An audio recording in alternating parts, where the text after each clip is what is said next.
Hey folks, welcome to the Sunday evening stream. Thank you for joining me. Um,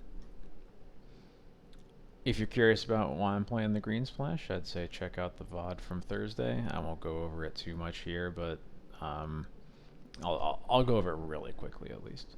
Um, the idea here, the main thing that I'm thinking about with this Green Splash is Fourth Airlingus and how hard that card is to deal with. That I've found it doesn't always win the game, but it often does, and it can be really tough to beat. And I think Gaddock Teeg is a really important tool against Fourth Airlingus. It's kind of like the only one that I really see um, as having like wider applications. And so I'm kind of interested for that reason. There's also a decent number of like combo and storm decks out there with Beseech the Mirror, which Gaddock Teeg is also pretty good against. Figure it's worth trying out. And then Collector Oof touches a lot of the similar decks that Teeg does. The probably the biggest ones that it hits are like 8 cast and Mystic Forge combo. Um, I'm much more of a believer in Teeg than I am in Oof. We'll see if either of them come up. I mentioned on Twitter before I started the stream that at my FNM this week, round 2, I lost to Jeskai playing 4th Aerolingus as like their only way to win the game. Gaddock Teeg would have been great there. And then I lost to Mystic Forge combo, where Oof and Gaddock Teeg would have both been very good. I was playing the red splash that I'm definitely not playing next time. Um, so yeah, we're just gonna hop into it, and hopefully we see a matchup where the green splash actually does anything.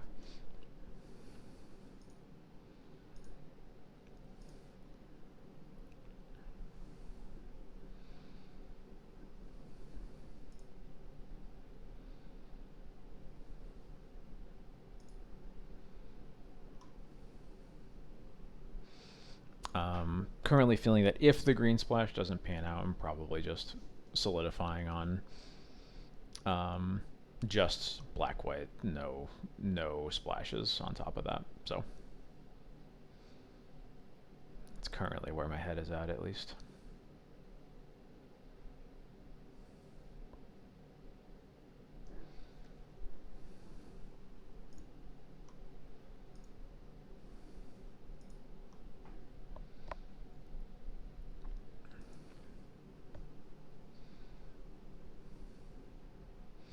All right, let's get into our first match. We are on the play. You'll love to see that.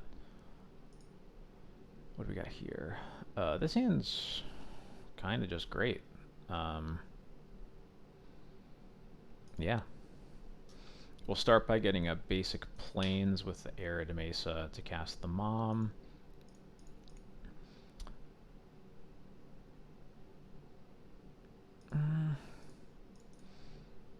Yeah, we'll see. The curve is a little awkward here. It's not clear whether we want to cast Thoughtseize or Thalia onto. I think it's important to cast this Mom on turn 1 into any Bowmaster decks, though.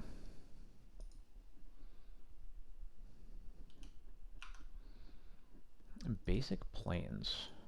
I don't know what that means.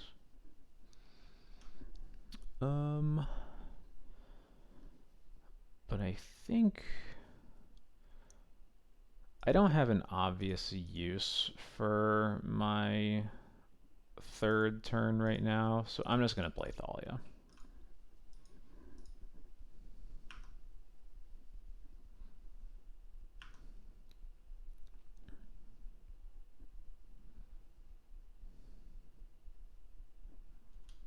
Lore in your fields. Okay. For basic island, sure.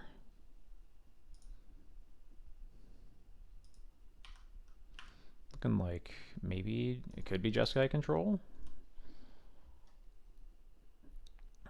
I'm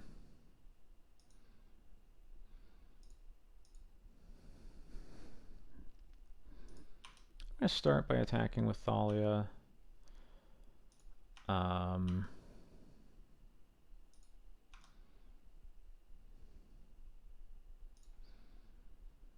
I'm not sure how. Yeah, I think I should just cast the Thoughtseize now.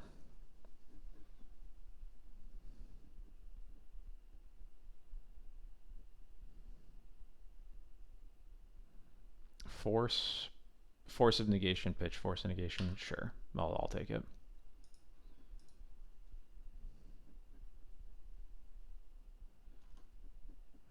Okay, not Jeskai. Plains, forest, island, huh? Okay, might just be Bant control, I guess.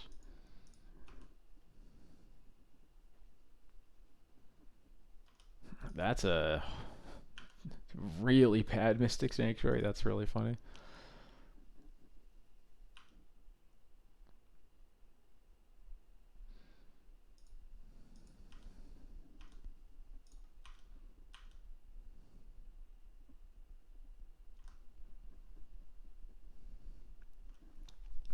Here I think I'm just gonna cast this Jite. Our draw steps have not been amazing. There's just been 2 lands Jite, yeah.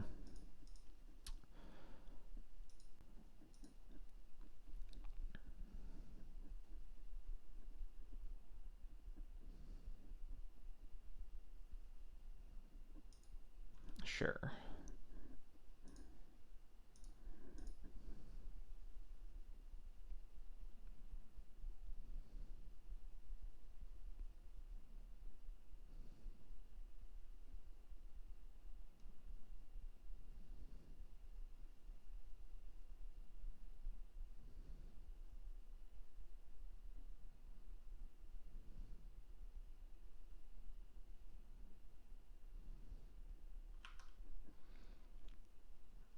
And they pass, okay. They were queuing up another spell, but didn't actually cast anything. Now that is pretty swell. I'm gonna. I think I'm gonna start by equipping Jite to Thalia, because it'll make them do something, and then we still have exactly enough mana to cast Sash and eat their Uro. It's one of the better draws we could have had.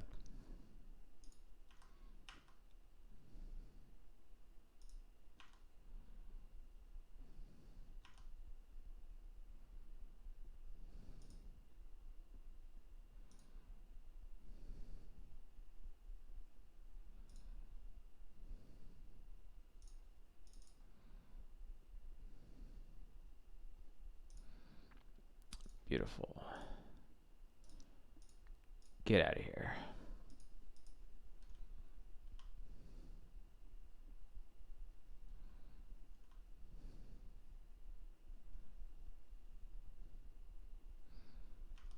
I didn't expect a Terminus on top of their deck, which makes all of this feel worse.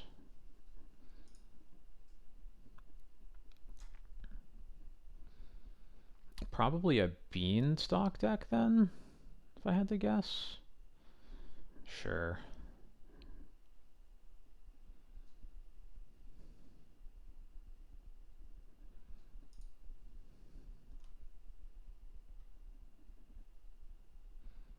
Can't even cast that.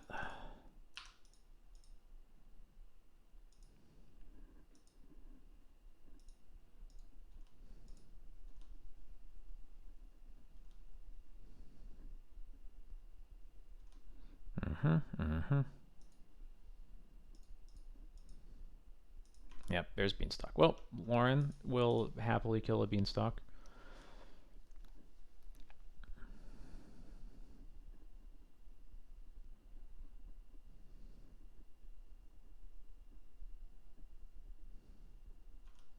And hopefully another.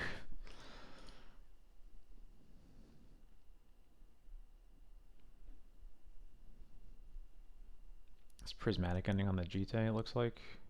No, it's Teferi. Okay.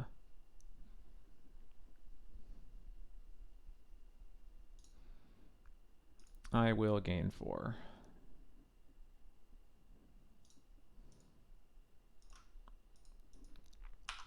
It will be unfortunate if they do that, which is part of why I'm at least sort of happy I have this Thoughtseize in my hands. It's not perfect, but it's something.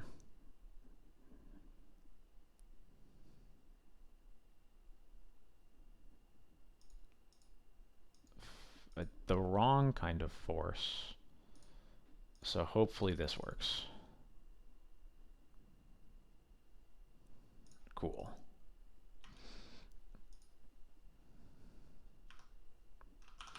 Actually, I should just cast this GT.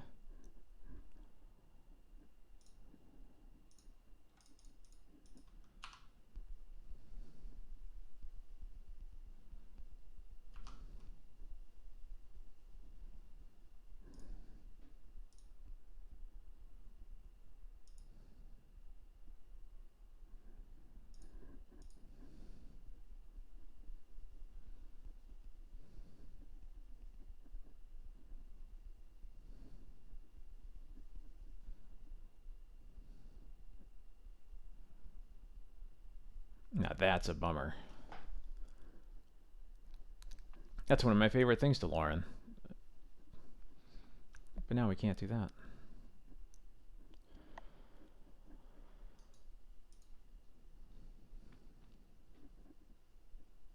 I think I'm happy to just... Our prospect in this game looks pretty bad, but I'm happy to let them bleed clock while we figure out what's in their deck. What do they cast? Oh, is this fourth? Yeah, okay. Yeah, so Gaddock Teeg is going to be good.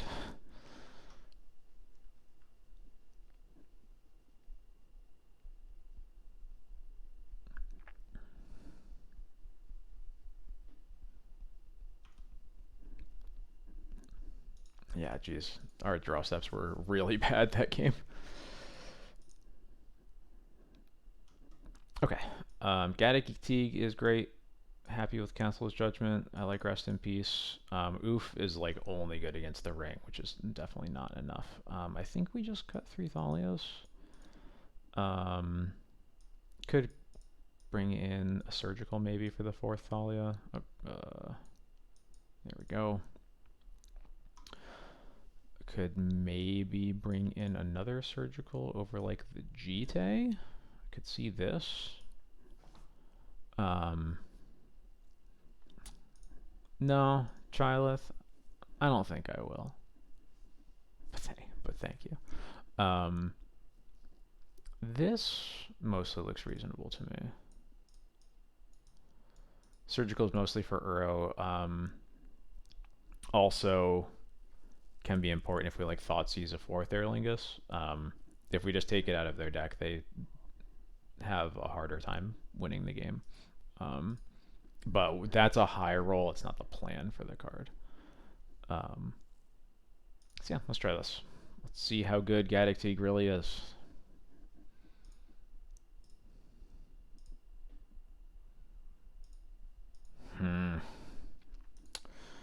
This hand is way too clunky, unfortunately. I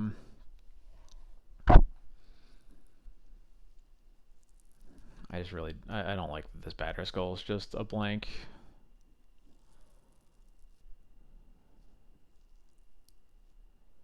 Yeah, we can do better on a 6. This is a better 6. My opponent's also mulliganing. I'm going to keep this. And then, what am I bottoming? I'm probably bottoming the Rest in Peace. Since I have the Surgical.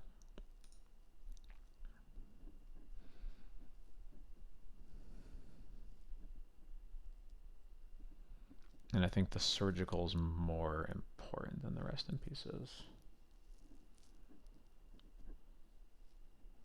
Yeah. I think mono white is fine.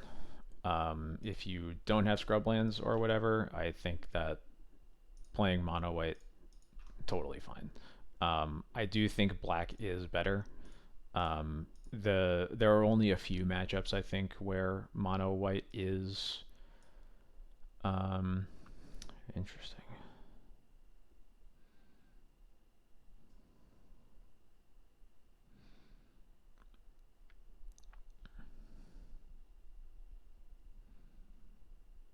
I'm getting kind of... This is weird. I want to take the beanstalk, but also if I just take the force and cast the Stoneforge, they're probably just gonna die. which is the only reason I'm thinking about not taking beans. Especially because I don't have anything to do after the Stoneforge gets forced right now. And the Typhoon can at least still, like... Yeah, I think we take the Force. I think we take the Force and just make them die to the Stoneforge. Notably, if we draw a Wasteland, their mana is terrible, too. So, yeah.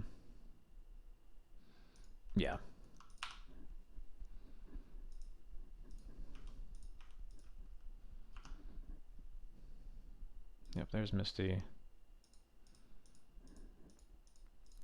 So yeah, to finish the thought, mono white is fine. Would not be upset to be playing it, but if you have the cards for black, I highly recommend it.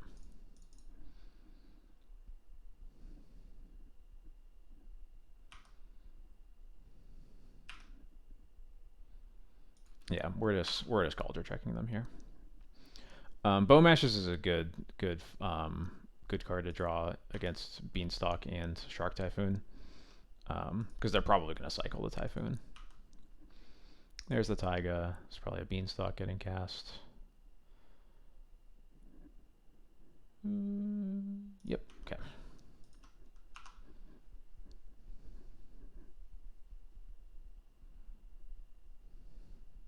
Hopefully we draw a not wastable lands to play over the Caracas. No, that's okay though. I'm going to keep it in my hands because I do not want... I want to make sure that I can cast this Recruiter next turn. Because I would not be surprised if they have nothing to do but waste our Caracas and pass.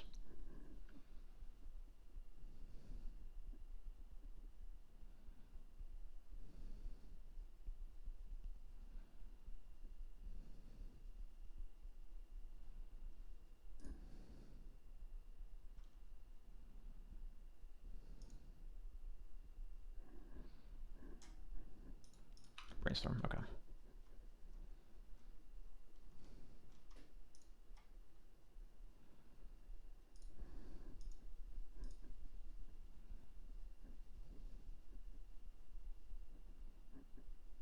Yeah, no worries.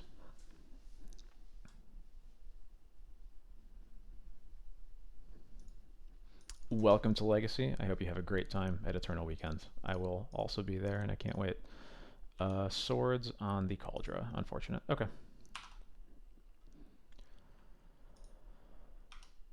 What do we got? Another Caracas, at least, isn't too bad.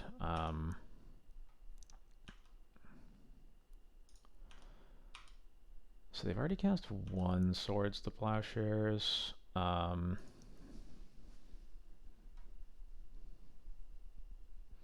I wish I could recruit for Teeg, but we don't have the Savannah or a way to get it.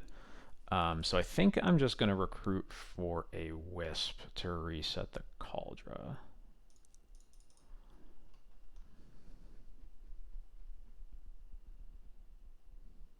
Let's force pitching the Typhoon here, probably. Force pitch to Fairy. Okay. Bummer.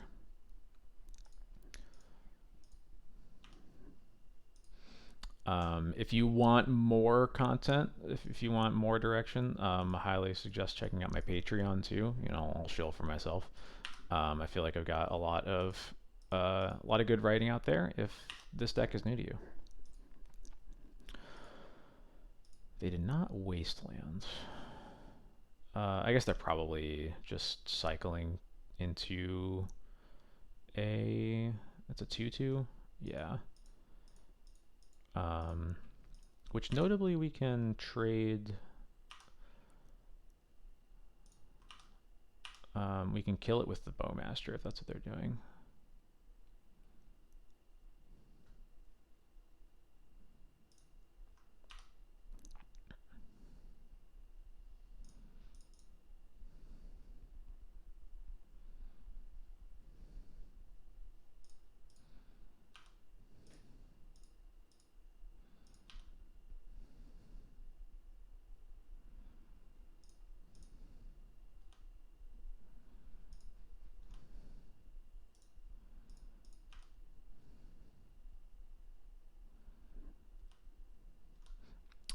Oh, and if you need a link to my Patreon, exclamation point Patreon should give you a link. I think I made that command.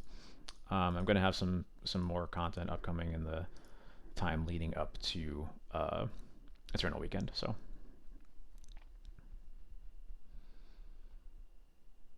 I am biased, but I highly recommend it.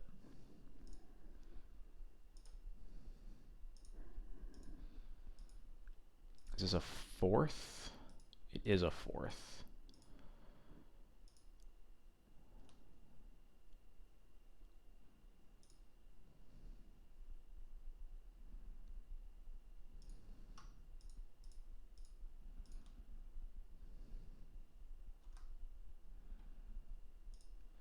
This is a pretty risky fourth on their part, I think. Oh yeah, they aren't even attacking. Okay. No, I'm not gonna swords one. There's no reason to do that. Planes is nice.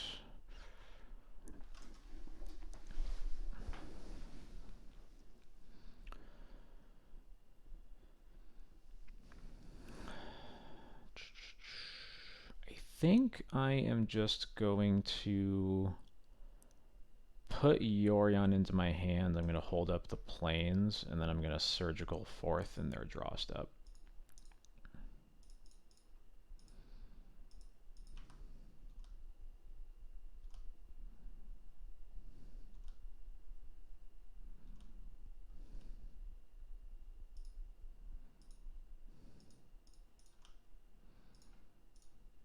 It's just like by far the most problematic card, and I just got to get rid of it.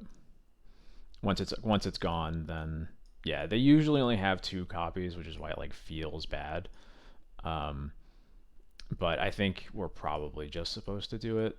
Because yeah, now they have, I see 1 Omnath and 3 Uros are their only way to actually win the game, and 2 Endurances. So basically, it's all just stuff that we can just point our removal spells at. So yeah, these decks really rely on on using that. So cool. So they played the Flooded Strands. This is going to be an Uro, I imagine. Yeah, okay.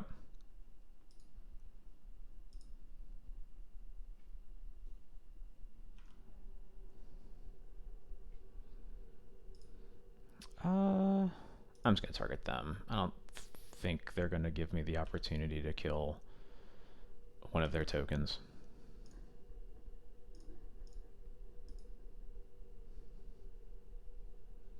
And the Volcanic's in place. They have Lorien revealed and something else.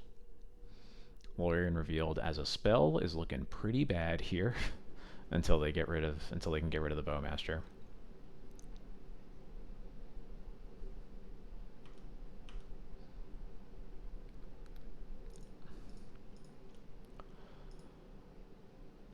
All right. Well, lands? No, Thoughtseize.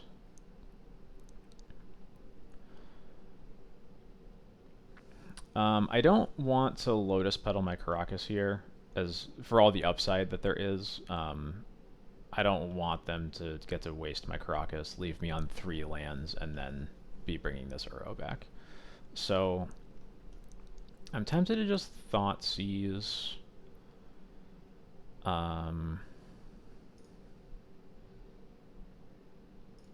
Yeah, I'll just Thoughtseize. Another Uro. Okay, so I'll take the Lorien then.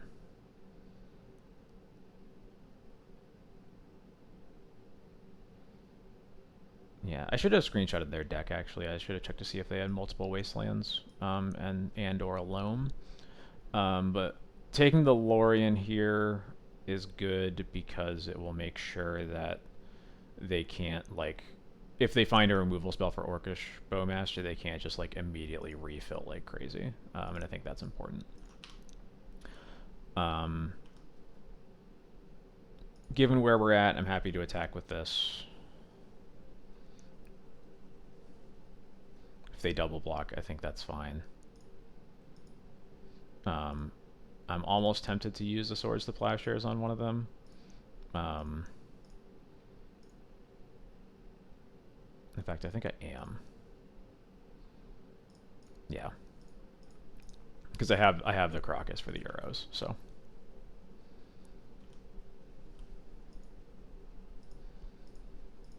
I very much hope that they go Wasteland, Caracas, Escape Uro, and then I just get to bounce it.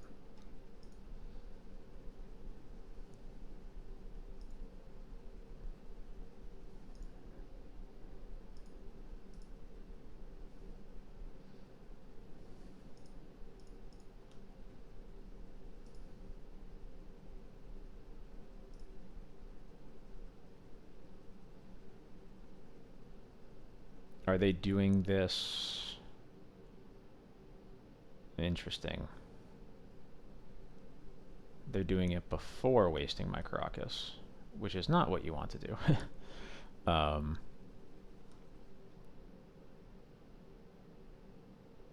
They do not put a land into play.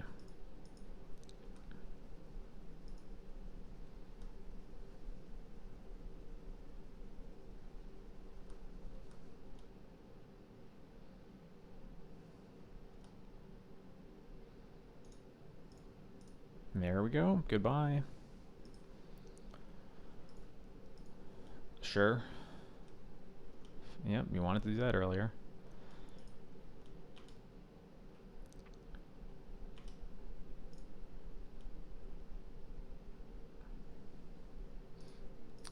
Heath is good.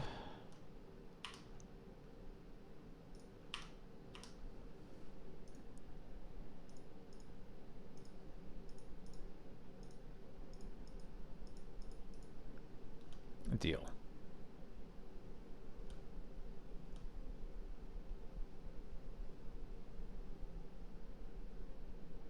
Okay, that makes sense.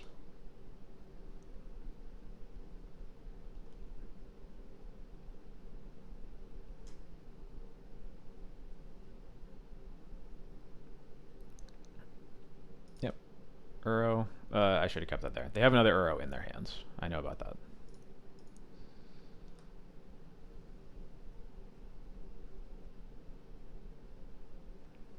Sanctuary, but if they Sanctuary, then they can't escape.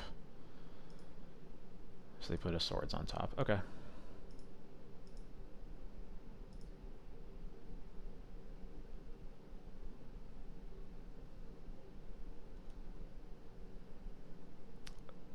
So now they have Swords in their hands. Okay.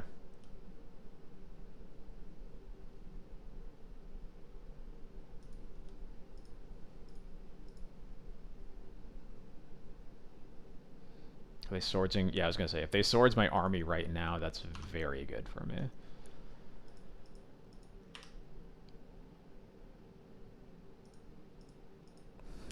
Interesting land to draw. I was thinking of keeping this Heath around to fetch the Savannah, and now I don't have to do that. So attack him for 1. Now we just have to hope their last card isn't Force of Will. Yeah, I'll play the Savannah, and this will get a Plains. Perfect. Yep, this is going very well. Got a new Cauldra. Stoneforge here is going to get Sash.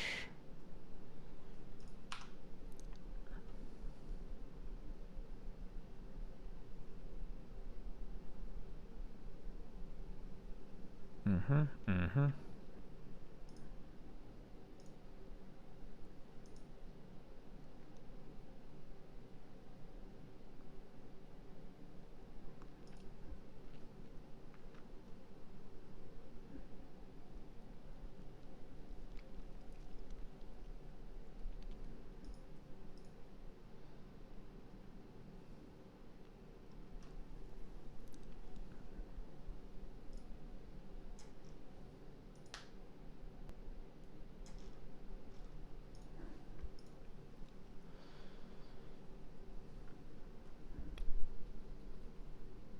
Looks like they're escaping Uro. And then we'll just bounce it, and then we have Sash to eat them for forever. Yep. They do. Yeah, they keep the other one, which makes sense. Or they keep the other one in their graveyard. They draw, and they don't put a land in play. And they pass. Okay.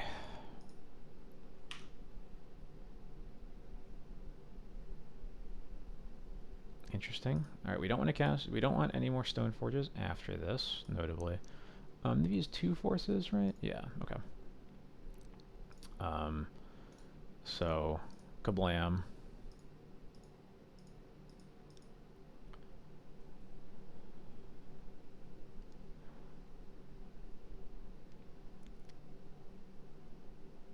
Swords on the Yorion.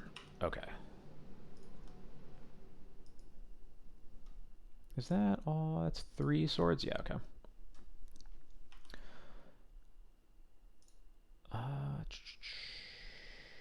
I am just going to attack with Cauldra.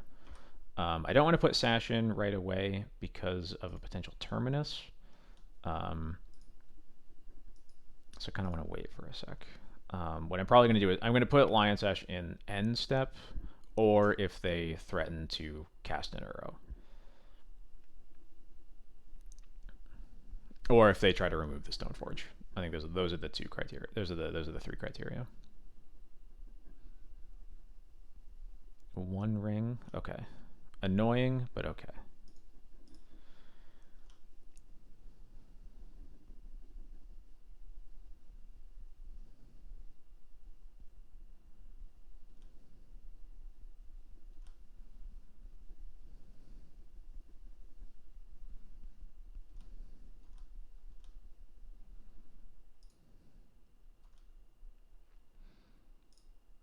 All right. Put in Sash.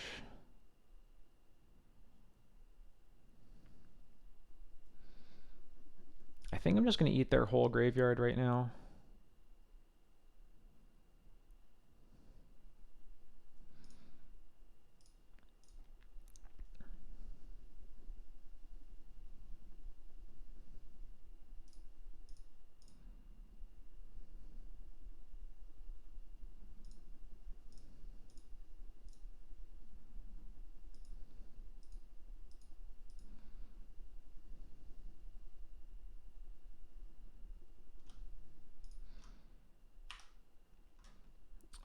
We're not attacking because of the ring.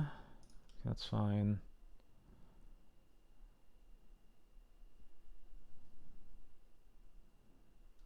Yeah, they should have just done this before I untapped, because if this last card was a Bowmaster, then this would be, it wouldn't be awful, but like I would have like a 5/5 army that they didn't really need to give me.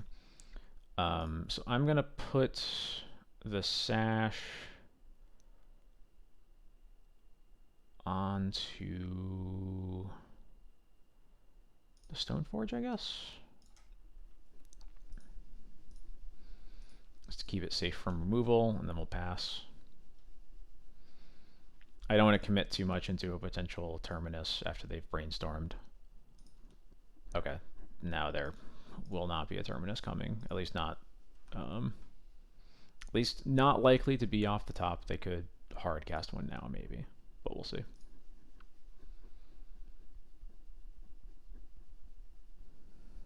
So they still have an Uro in their hands, likely. Maybe they brainstormed it away, but I don't think that's very likely.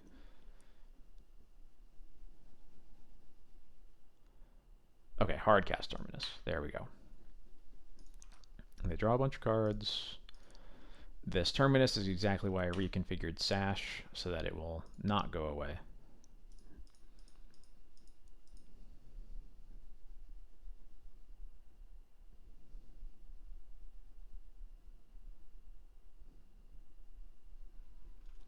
Teferi is an annoying card, but I'll live with it. Yeah, so I'll just eat their whole graveyard again.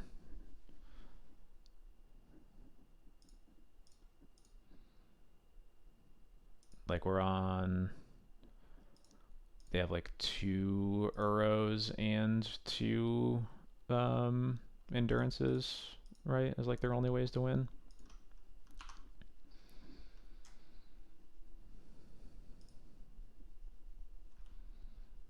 So every card we exile is pretty. Oh yeah, yeah, and the Omnath. Yep. Although like I said, I forgot to screenshot their deck, but it might be that they just don't beat this Caracas. Honestly, we'll see. Um, I'm gonna start with a Stoneforge. We'll see if that gets countered. It doesn't. They're F6'd. So I'm gonna grab a Batterskull, and then this Wisp is going to reset the Cauldron.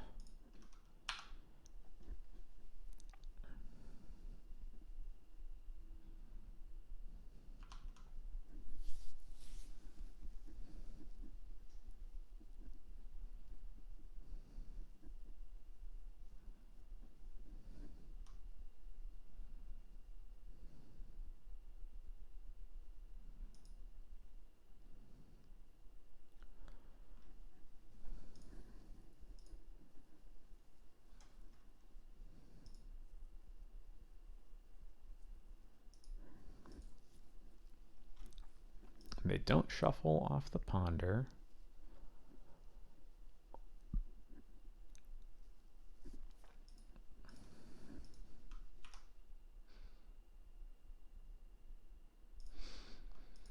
I really like drawing into the lands there because now it means we can start equipping Cauldron if we need to.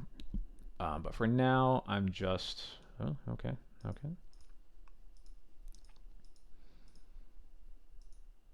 Oh, sure. Yeah, that's fine.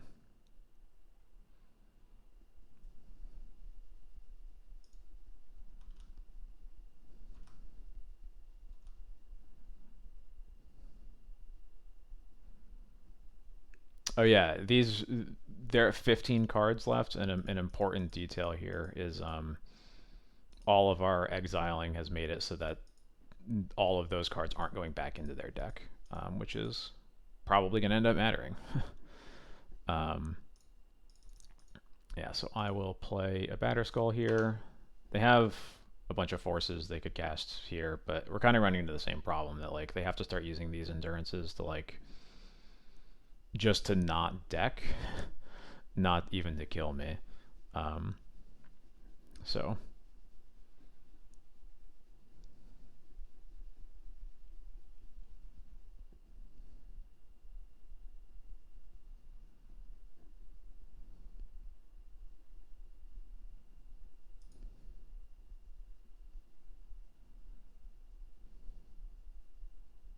yep, there's one of them.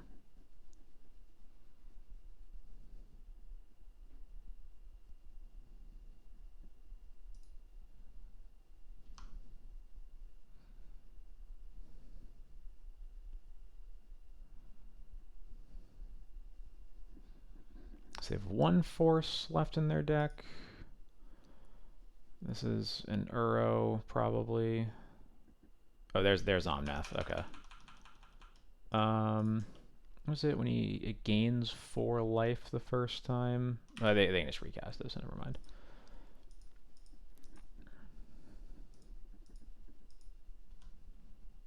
I'm not really even sure that matters. Do they even have any more lands to fetch? I feel like the answer is probably not. Oh, they do. Okay. Alright, they get some mana. That was a basic islands. That's probably the last one they have.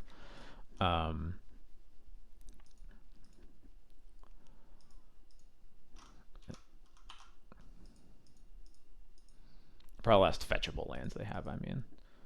Now they hit us for some, sure. They can escape Uro.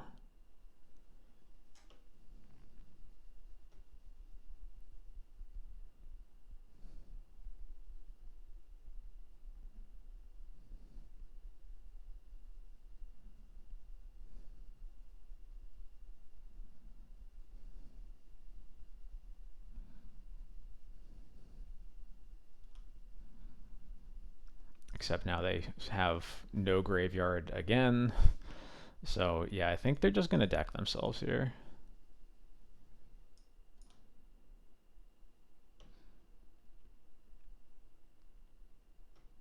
That's funny. That was an Omnath trigger that didn't even do anything because it was the 4th lands that came into play.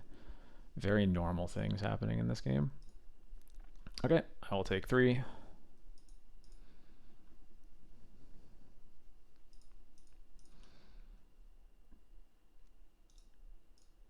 I'll bounce the Uro. They have to discard 3 cards.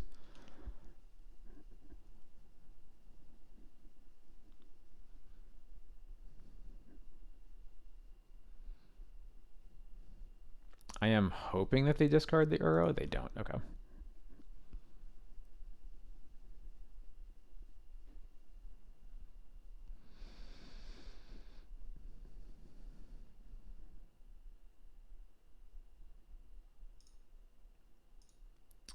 I'll start by casting the Sash here.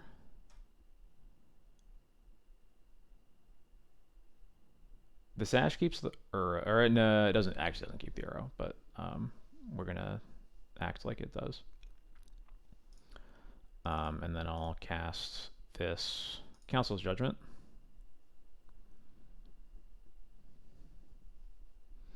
Endurance is all I care about because it's a non-legendary creature. I gotta tell them. Council's Judgment's bugged on Magic Online. It doesn't actually show what you voted for, so I'm gonna just tell them to not have to worry about that annoyance.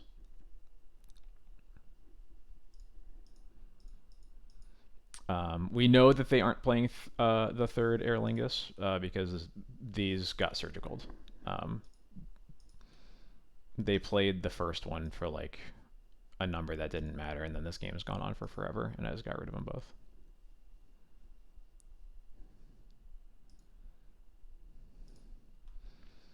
I don't know when it went away. Trying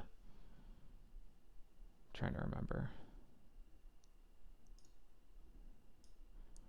Solitude. Solitude is not usually in these decks, although I mean, I can't say that I'm disappointed to see it. It's a cool card. I'm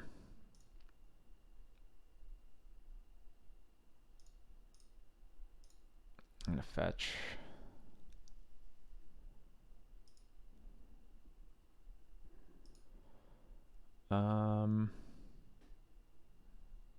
Let's get rid of the Misty, I guess.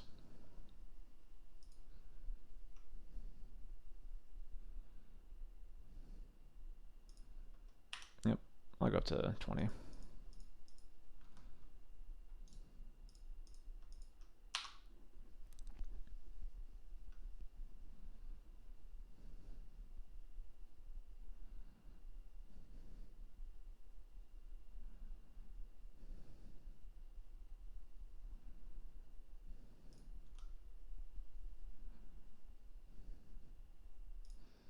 I'll take that.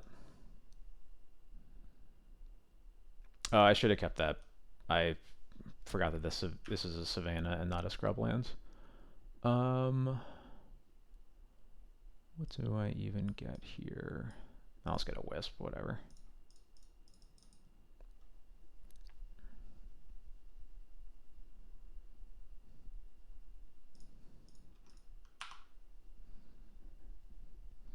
Yeah, they are kind of playing Modern, huh?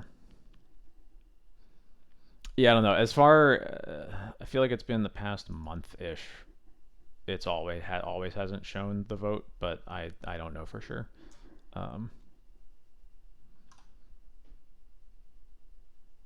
Maybe it was gone and came back. Couldn't say for sure. All right, so going up to 9 cards in deck.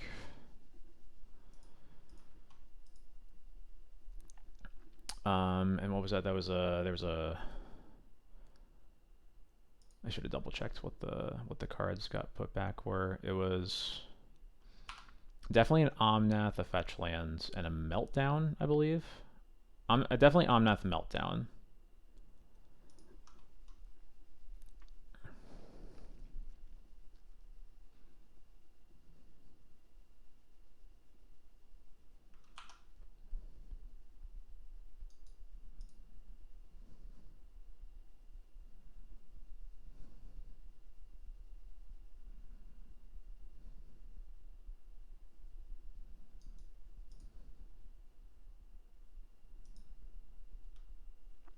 Interesting. Are you going to cast that Beanstalk? Or are you just decking faster? Sure.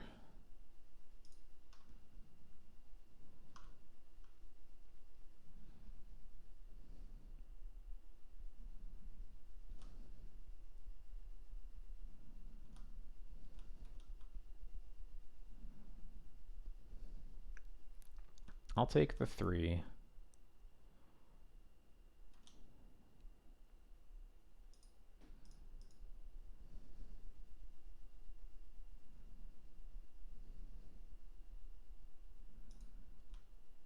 Sure. So I can't kill them, but I'm not trying to, so that doesn't really change anything.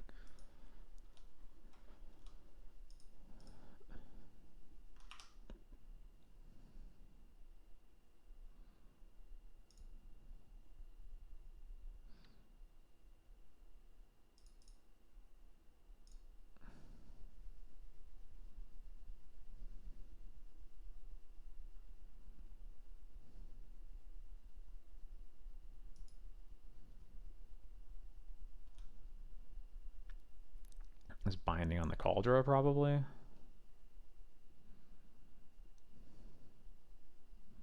On the Recruiter. Sure.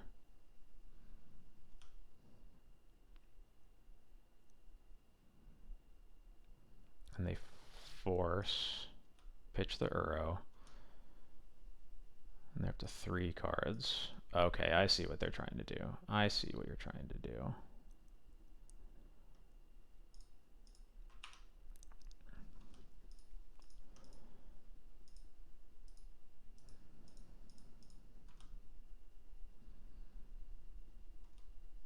Except this already doesn't kill me fast enough. And yeah, they needed one more card in their deck for this to be a real line. But as is, they were going to put me to 1 and then deck themselves. So,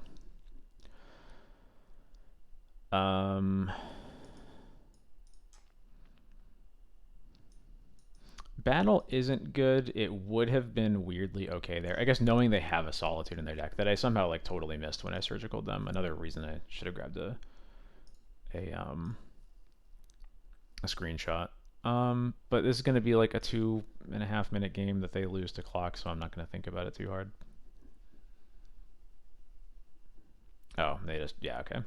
They concede the match. All right, cool. Well, the green splash would have been good if we found it, but we won through other means.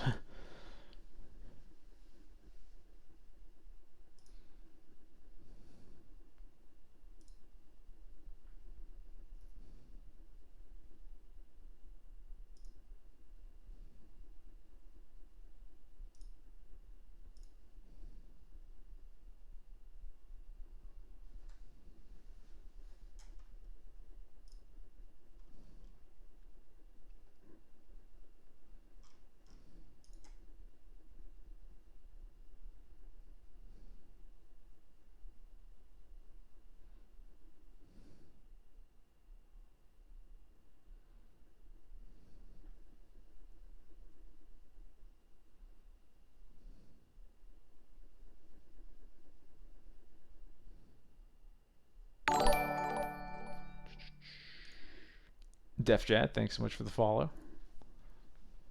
That was a fun first match to start the night with. All right.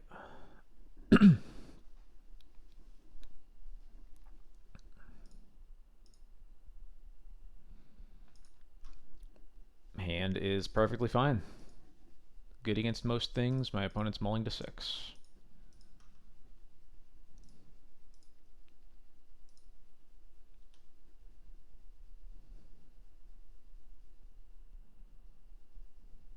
Another Misty Rainforest deck. Okay, scam. Wee's getting scammed. It's gonna F6. I don't do anything in this spot.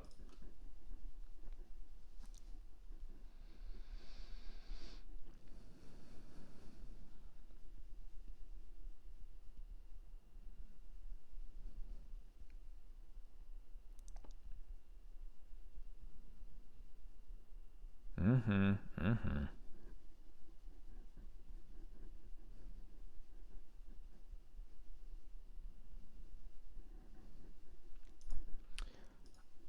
It is.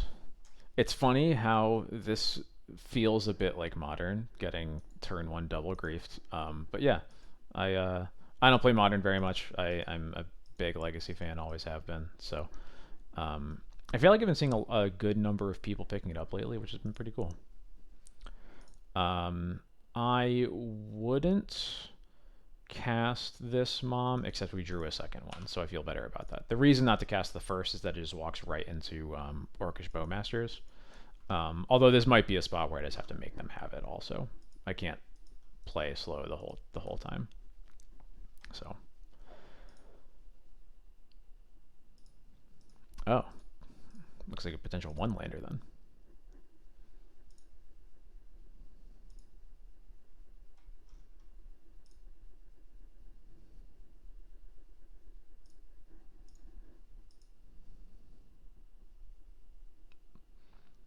Oh, it is Shadow then, maybe.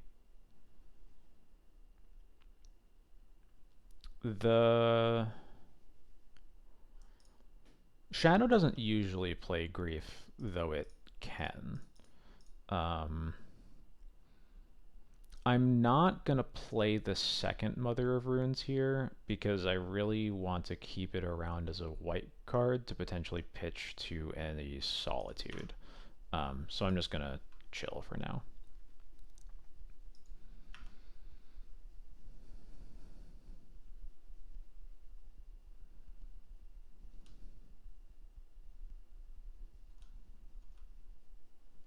Obviously, this Grief is attacking me. I can't just like play with my thumbs for forever, but I think this is okay for now. No third land is nice, specifically because it makes me feel like I can safely play this scrub land and put Yorion into my hand this turn, and then next turn cast the Recruiter around a potential Daze. And then I'm probably going to use it on the Grief right away.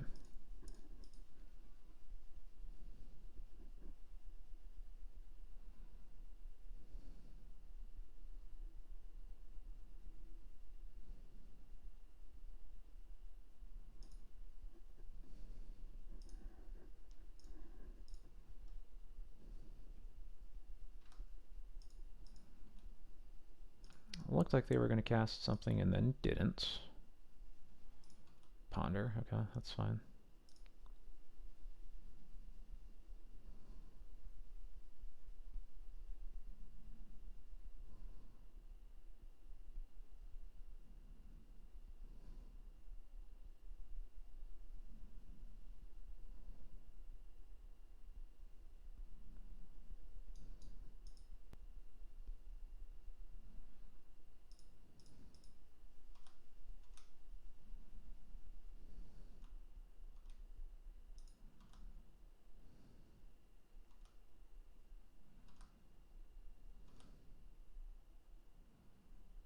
Heath. Yeah, that works.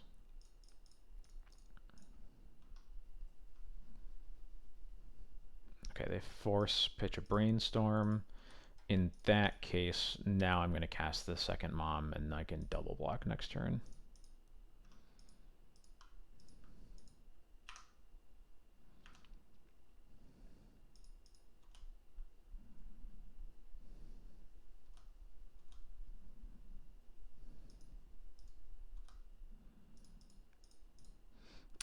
I could expose myself to Bowmasters, but I'm just not going to.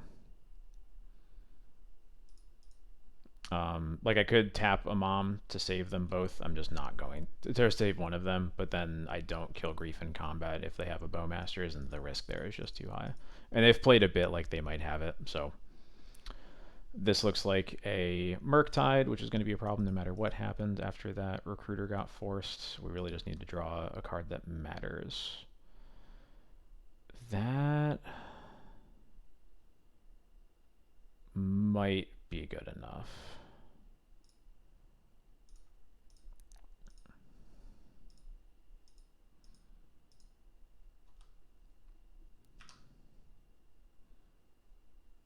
if we get a GT, then this gives us some options.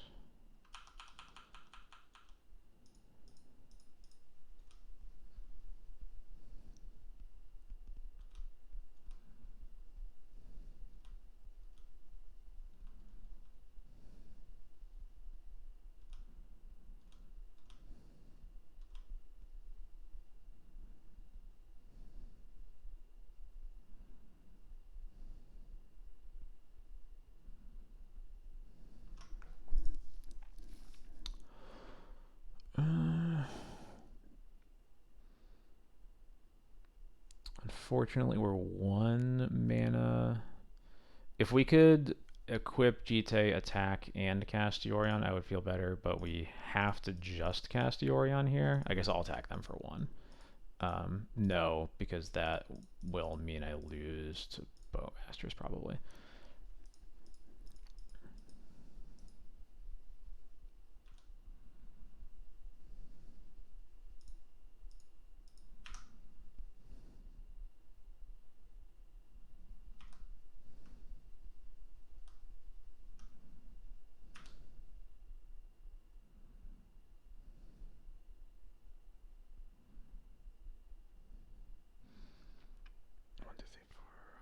I get Batterskull here because it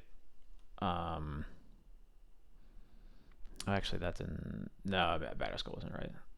Bowmasters, we go to 1 and then we're dead. Okay.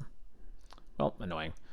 Yeah, once they took our Solitude and then countered the Recruiter, we just never had removal, which is what you need in the matchup. So it happens. Thankfully, we're boarding in a bunch more removal, including pseudo removal. It pre-removes everything. And then I usually cut all of these cards because they don't have any artifacts or enchantments. And Thalia is just not what you want in tempo matchups because she doesn't. I'm going to spell this out just because it's come up a lot in discussion recently. The reason you don't want Thalia against like Delver, Scam, Shadow, etc. is she isn't actually an answer to any of their threats, and that is your goal in these matches is to cast your answers to their threats consistently. We're boarding in 4 non-creature spells. Thalia will make those cost more, and generally you're always going to be under pressure that Thalia can't deal with in this matchup, and if that's not true, then you've mostly already won the game. Like if your opponent is just like spending 2 mana on a Ponder and then like playing a fetch land and passing the turn or whatever and not actually like putting any pressure on you, then Thalia has done her job in a game that you've already basically won.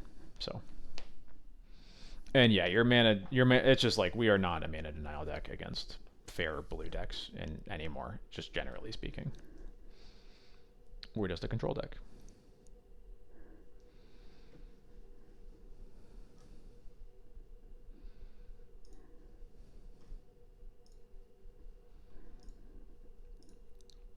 Alright, I'll have the play this time. Damn it. An amazing hands, doesn't have the mana to cast anything. This is good. I'm going to keep this and bottom the Savannah. I wish it had a 1-drop. Thalia is at least better on the play. It will probably get a removal spell out of their hands, if nothing else. And then this Battle of Bywater is great against all their scariest things, although it is almost certainly going to get griefed if they have a grief opener. So now let's play Plains.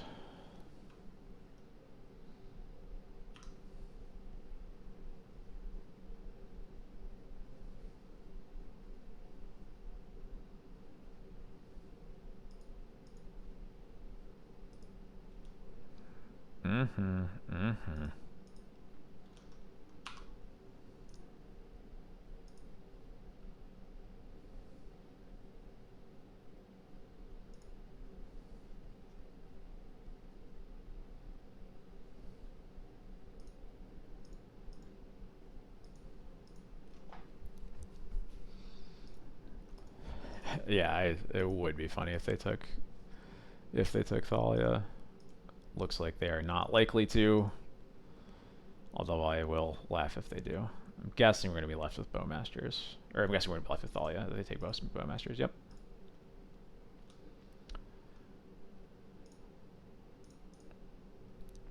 Well, that's annoying.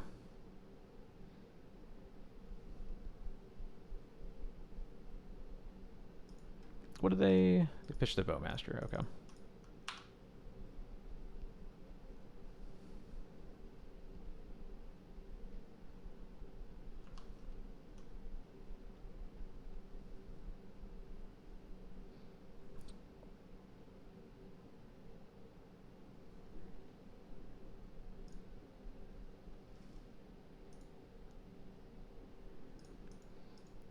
Any creature lets us block the grief for free, which is nice. I mean, any creature we can put into play, I should say. Solitude doesn't help.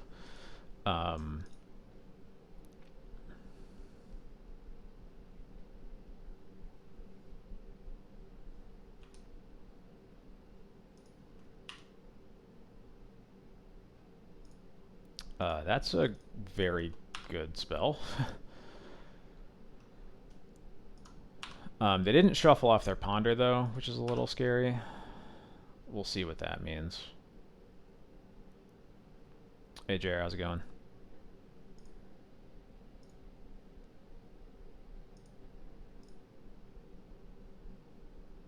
Alright, yeah, there we go.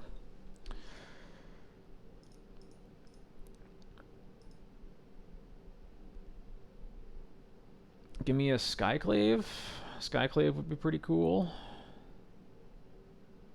Stoneforge also works.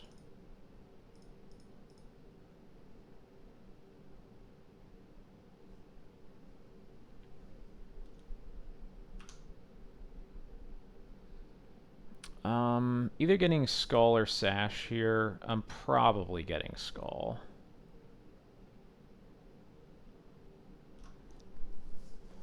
Although we can cast Sash right now, which is somewhat appealing. And helps long term against like a Murktide or further reanimates. What do we think their last card is? Could be a removal spell. Could be... I guess it could kind of be anything.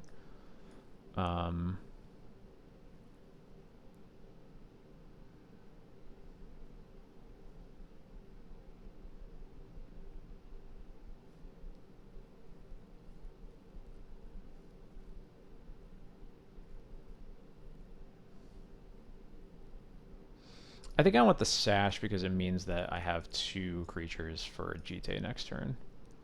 I think that's important. I'm going to get a Scrubland here. If they Wasteland me, they Wasteland me. Alright, cool.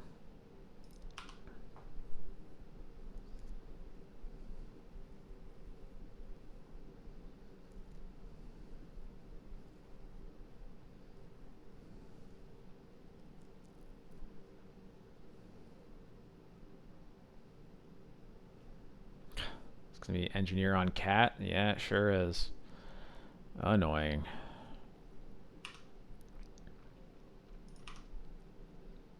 Can I draw Swords to Plowshares ever? No, I cannot.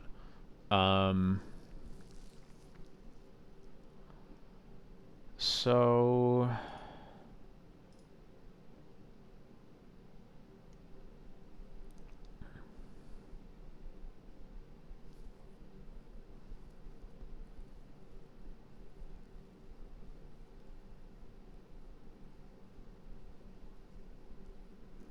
Batterskull would be pretty good here, huh?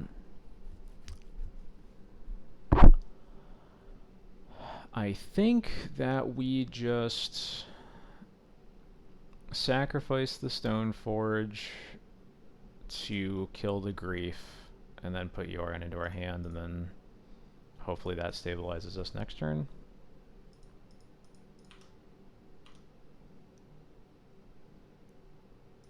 This is just a lot of damage.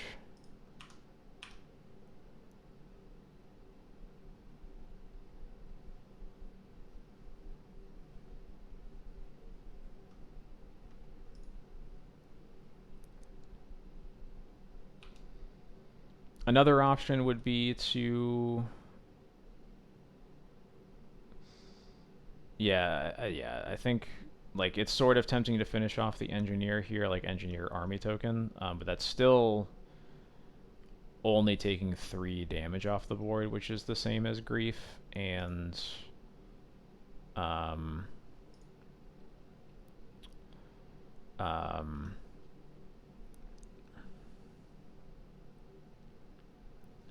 the problem is I can't block grief next turn. Although, one thing I do maybe have to be worried about is if their last card is reanimate, they don't have a good target for it. And if I kill grief and then put Yorion into my hands, and then they reanimate the grief, then we're just super dead. But if I kill the engineer and the army, I'm taking 5. I play Yorion, I take another 3 and go to 2, and then I have Jite up. And then I can kill the grief. That might, I think actually playing around the reanimate actually makes a lot of sense. Which, do I even kill the army or do I just gain 2? I probably should kill it because they could also have a Bowmaster in their hand potentially. Yeah, I'll kill it. Oops, gotta put this into play. Okay. Let's see if any of this pays off. Or if I just get like what might legitimately be my first match loss this game. I don't know for sure. Matchup is definitely good, but obviously grief can make games like this happen sometimes.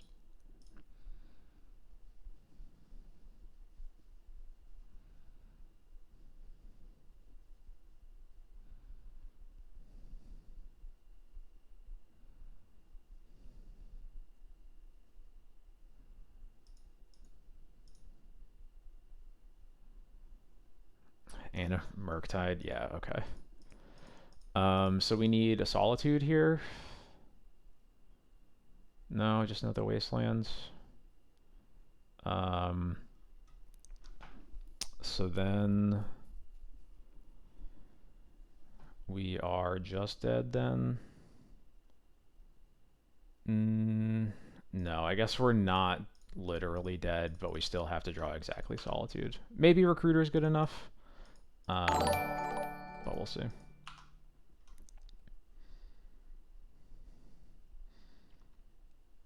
Yeah, turn 1 grief twice definitely sucks.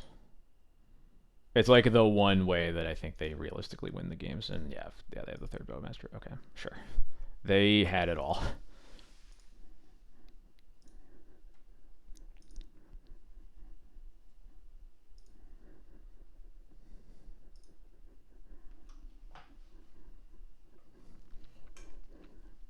Nothing I did mattered.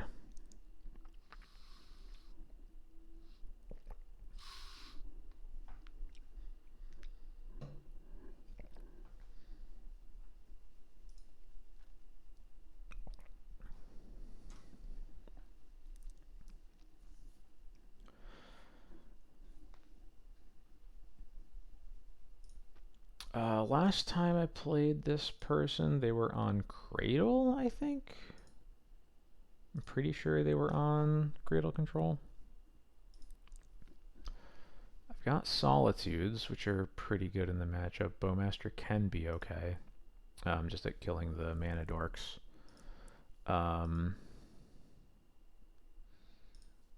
Yeah, I think this is fine.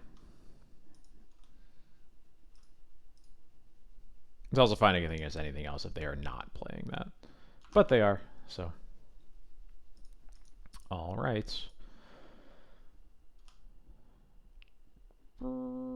Aether Vial. Love to see that.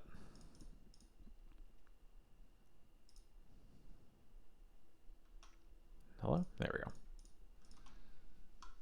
Moto's being kind of laggy. I've never heard of it.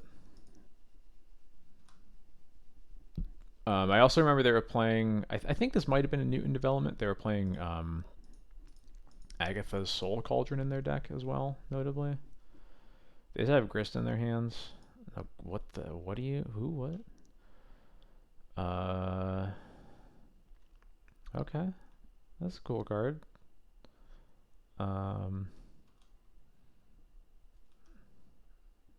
might have to Solitude it. We'll see.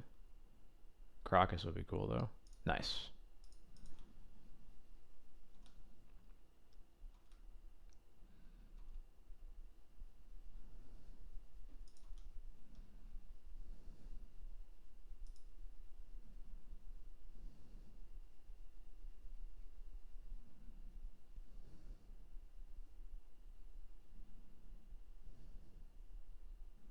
Is this a... Yeah, natural order for Atraxa. I'm always happy when they natural order for Atraxa. Looks like they are getting another natural order. Looks like could be like Grist, Artisan, natural order. They can only get Planeswalker, Seiju, Grist, Halfling. Okay. Natural order.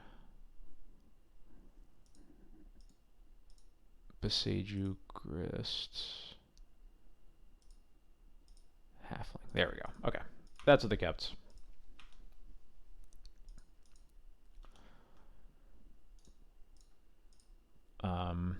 I guess that natural order on the Glissa was a good reason to just bounce it right away instead of waiting. So that was a little bit of a goof.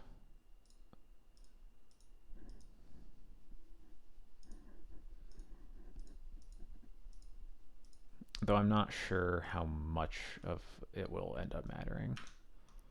We'll see. Another Bowmaster.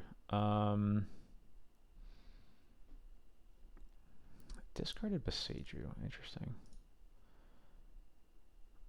Kind of tempted to just waste the Cradle here. That might actually be... Actually, no. I think I want to play the Sash here. No, that's a lie. I'm just going to play Mesa and pass. And I might end up like double Bowmastering them.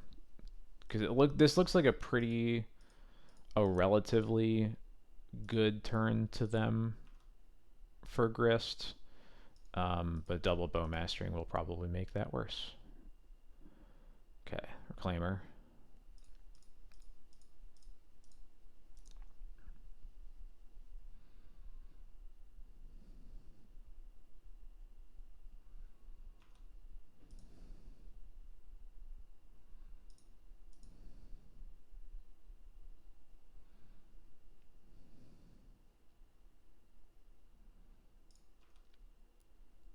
Halfling. Is this the Grist? There's the Grist. Yep.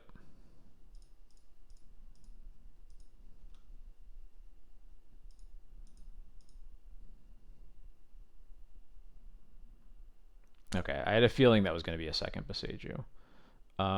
So that actually lets me vial in Sash, and then I'm going to get a scrub land and cast both Bowmasters.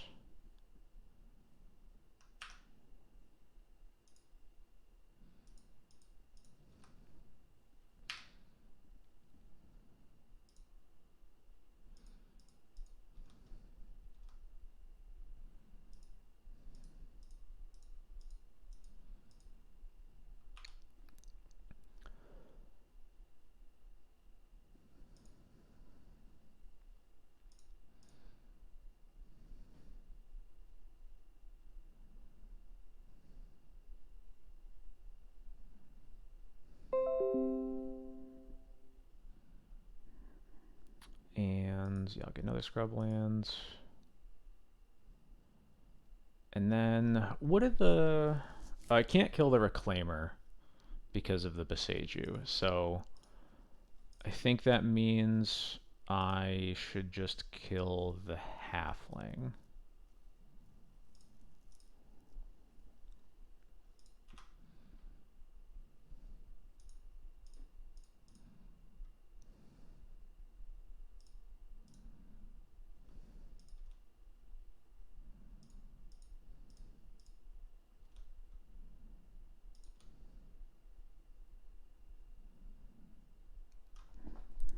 Whew, all right.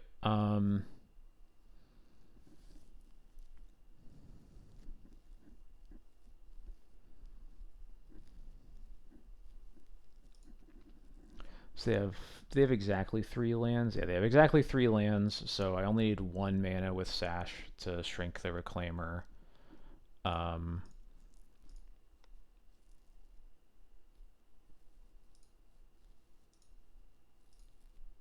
so I think I just attack Grist with the 2/2. Maybe I attack Grist with all of them. The Bowmasters don't actually matter after.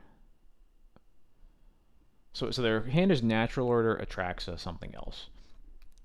Um, I would love to Thoughtseize the Natural Order, but I don't actually have to here. So what I might just do is Solitude the Reclaimer, and then if I attack, I have to attack Grist with everything, which means they get to trade the an insect for the Sash, which maybe is actually worse. Um,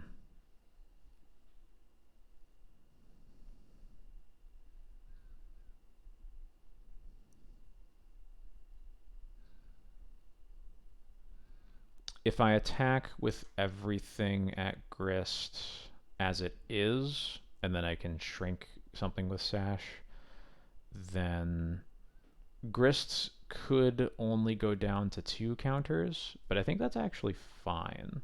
So yeah, I think I'm just attacking all at Grist, and then we'll figure it out from there. I should have played a Wastelands to be able to cast a Solitude, but um, and obviously like I could evoke Solitude here, but I'm just not really into that as it stands. They just let Grist die. Okay, that works for me.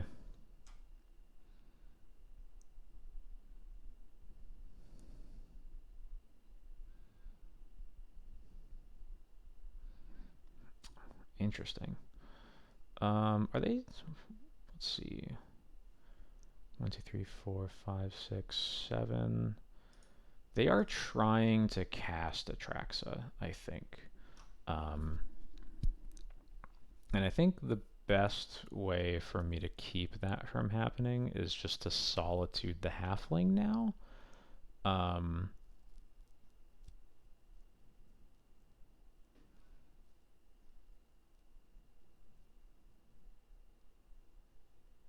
or what I could do.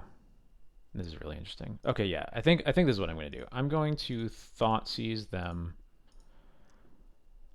It's going to be Natural Order Atraxa something. Once Upon a Time. Okay. So I think what I'm going to do is take the Natural Order to make sure that I don't die to any Crater Hoofs anytime soon. I'm going to Wasteland the Cradle to keep them off of a bunch of mana, and then I'll just put Yorion. Actually, I guess maybe I don't.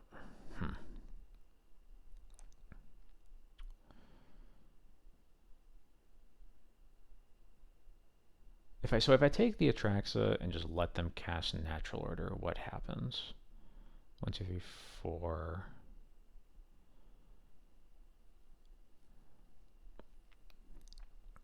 They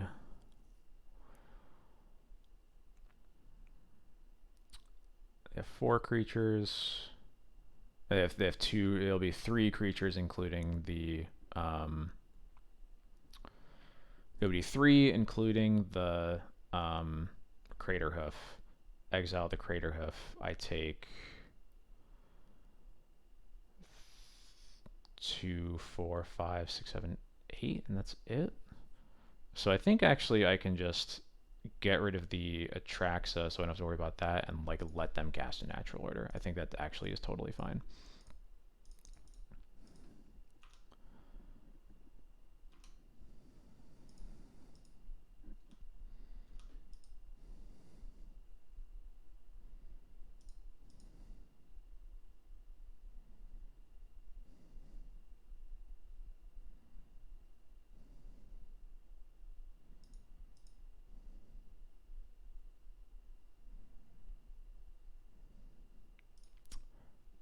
Interesting. Oh, that actually this is fine. Because this could let them natural order for Atraxa again. But I'm actually just gonna eat it with. Oh no, they're just going for me. Though, so is this enough mana for them to actually kill me? Was it the fourth creature that I wasn't thinking about? Um, okay, I'll let them do that. Cast the natural order. No, I should still be alive actually, because I'll pitch the Solitude on the Crater Hoof.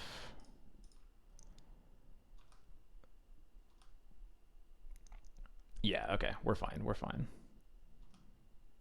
Because this is 3, 6, 9, 10, 11, 12, 13. Or it's 3, 6, 9, 10, 11. Could be 14, but is only going to be 12. Because I'm going to eat one of their 3 lands.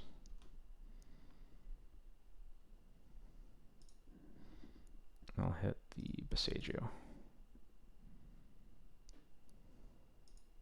So I'm just taking 12.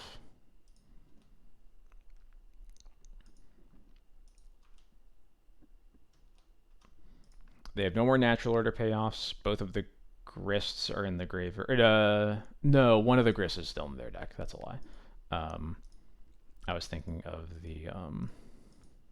they hit a. I think they hit both Grists off of the Atraxa, so one of them is still in their graveyard, is still in their library.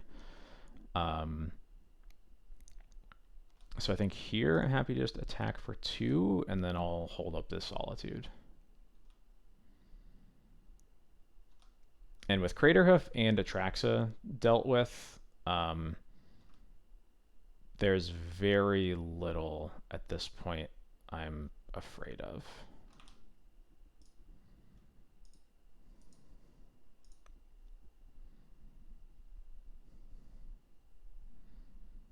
Here's the second Grist, which I think we're just going to kill.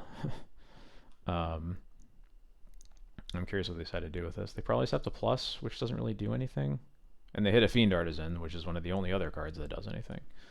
So yeah, feeling very good about where we're at right now.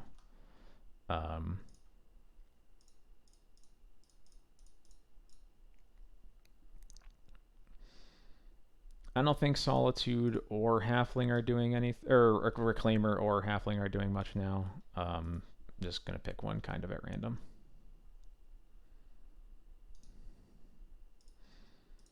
I'm going to reconfigure onto the Solitude so that I can attack safely here. Go after Grist. I'm just attacking all at Grist. They can make Grist only go down to 2. I'll take that.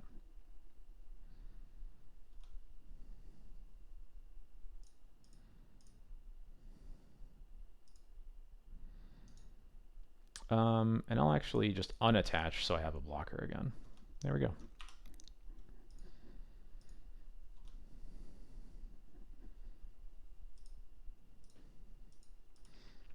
So I think the literal only cards I have to worry about now are 3 more Fiend Artisans, and the rest of their deck is more or less blank.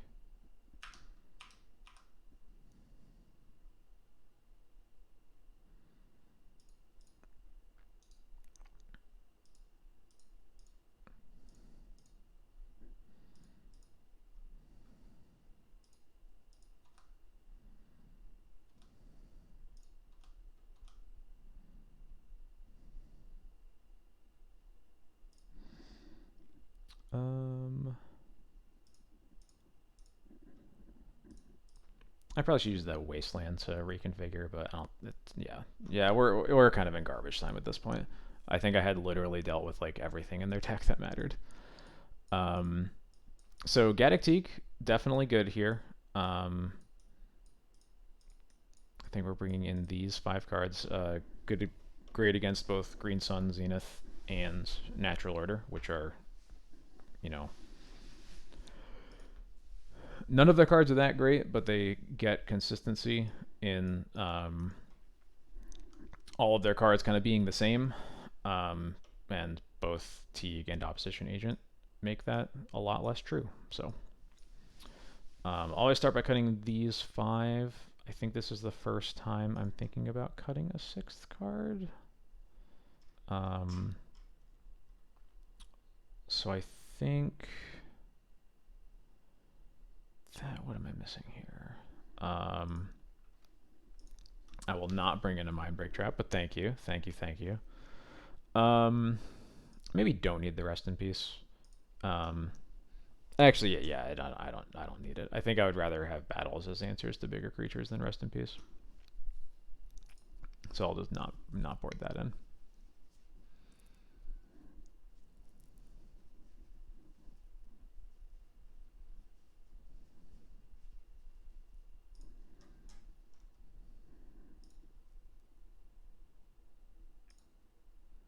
Oh, I forgot to actually pull those cards out. Whoops.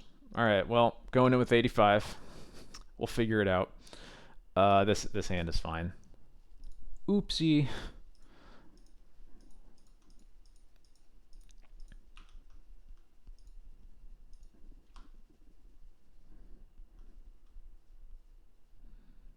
Well, we've got a game 3 if this goes poorly.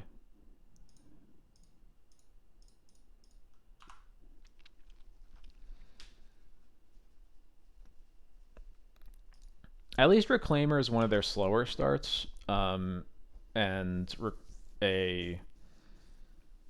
if we get to recruit for Opposition Agent, protected by Mom, that's like pretty big. All right, Fiend Artisan is annoying, but we'll live. Oops.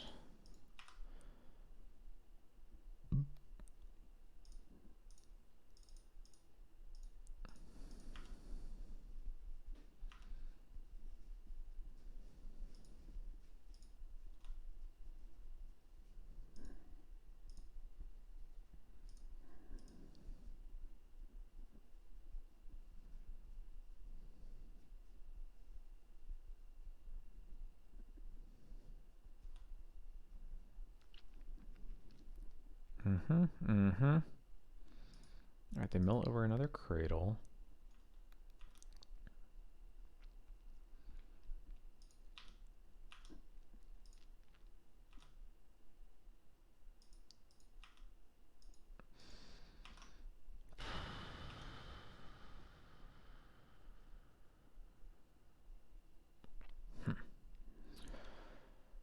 So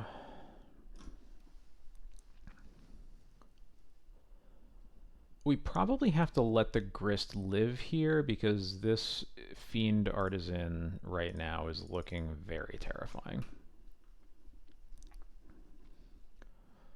Because this is going to be 1, 2, 3, 4, 5. They can. Yeah, that would have been as much as like that. Fiend Artisan might have been able to get an Atraxa. It might be like 1 or 2 off, but it was very close.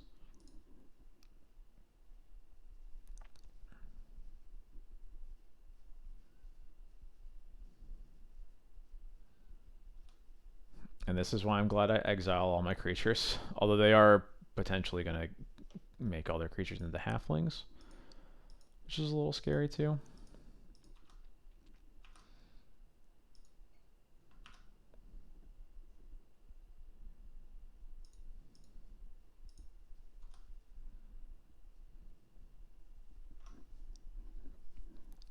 Interesting.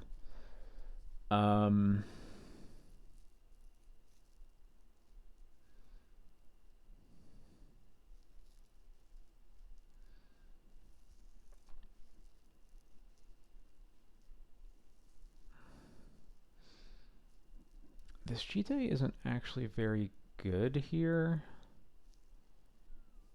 Because Reclaimer can go up to being a 4/5. So yeah, I think we're just recruiting for the opposition agent here.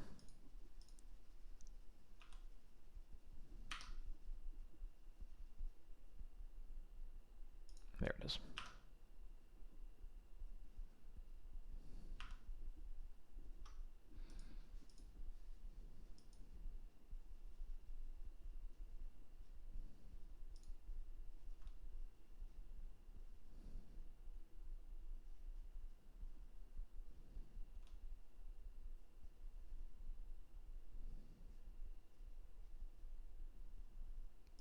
Oh, we just getting got.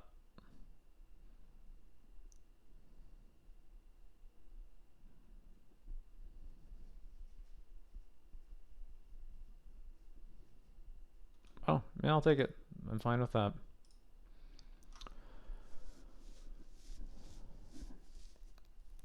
I mean, I'm not fine with that, but it is.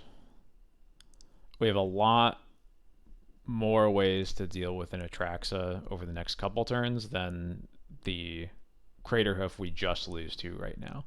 Okay, they keep Bayou, Green Sun Zenith, Endurance. Okay. Bayou, Endurance, Zenith, Trophy, Cauldron. Okay.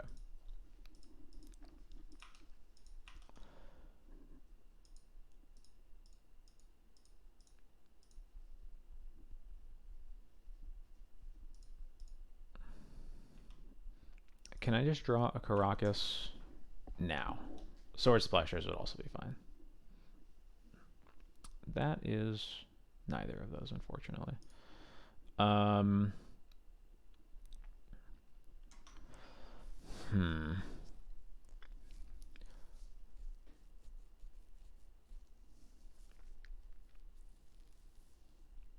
We unfortunately, I would really like to be able to put Yorion in my hands, but we just can't because I think we just lose to their Green Sun Zenith in their hand right now. So I'm going to. Maybe I'm not even supposed to fetch here. I'm just wondering if I'm even supposed to cast this Jite is the question. I probably am, and then just hold up the agent.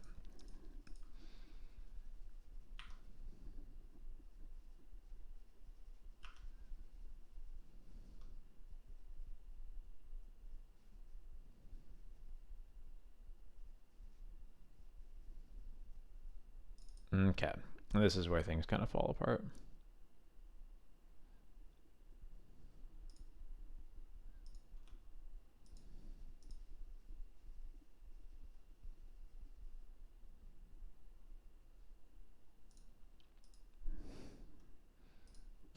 Maybe this isn't where things fall apart. No, I'm not so sure. But I can safely eat a thing and then let a trophy trigger. They must have another removal spell in their hands. Otherwise, this doesn't make sense.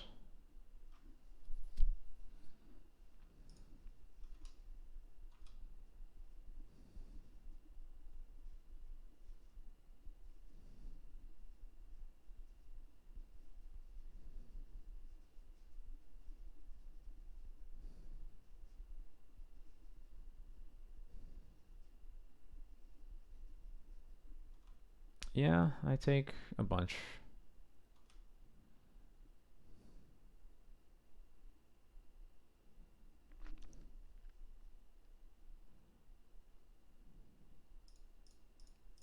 Hmm.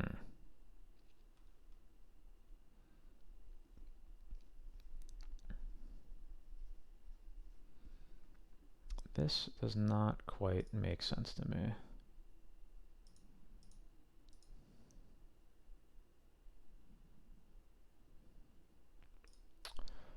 Oh, sure. I guess that is pretty cool, huh?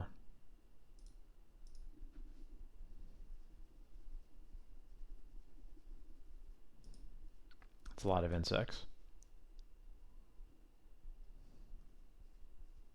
They milled over their Crater Hoof, though. That's very good to know. Um,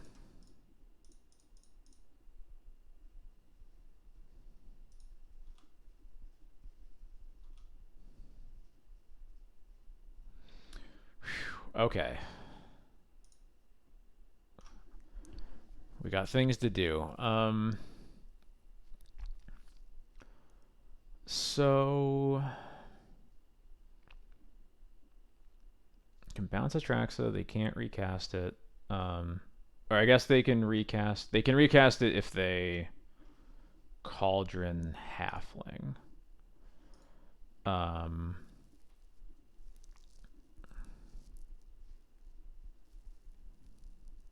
but I guess that's probably fine because I just have to let them do it. They'll draw too many cards and then I bounce it again. Um, so what am I doing elsewhere?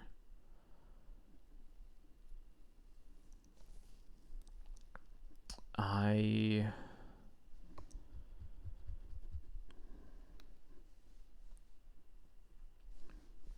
7 mana. So I can equip Jite to Agent.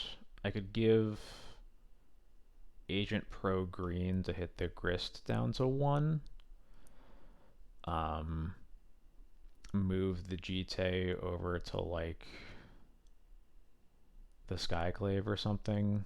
And then I guess the problem is I probably have to put Yorion in my hand, so I'm not going to be able to. And since I have to use the Caracas on the Atraxa, I'm probably not going to have the mana to equip something back. But I think that's going to be okay. I think that's okay. But I do want to get counters now, and I want to do it by making sure Grist can't just kill the opposition agent.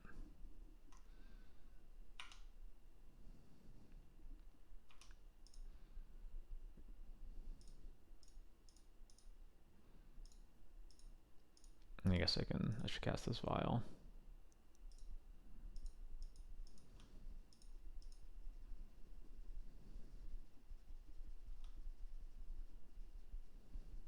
Yep, they have an Endurance here.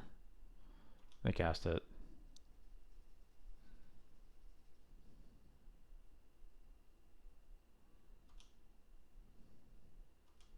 Putting Sash back into my deck is like good for me. So I don't think they're supposed to do that.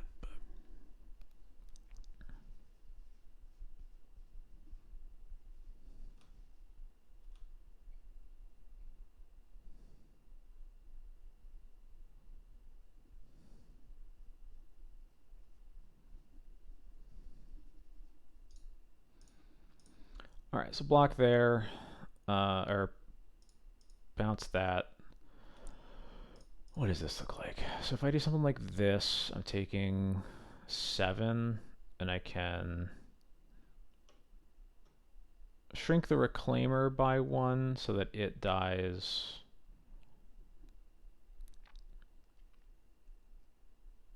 Three, 4, 5, 6, 7, 9, 10. Yeah, that's unfortunate. So yeah, I think I have to chump the Endurance with the Recruiter. I can shrink the Reclaimer. I guess how does this method work? I can't spend too much time on this, but oh no, that's just worse. Okay. Yeah, doing this. Kill the Reclaimer.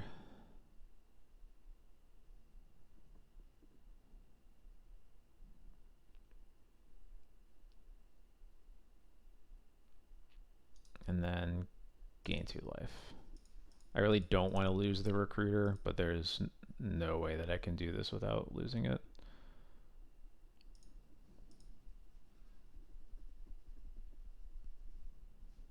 I guess I have to lose the Recruiter or the Skyclave is the problem. Can't keep both.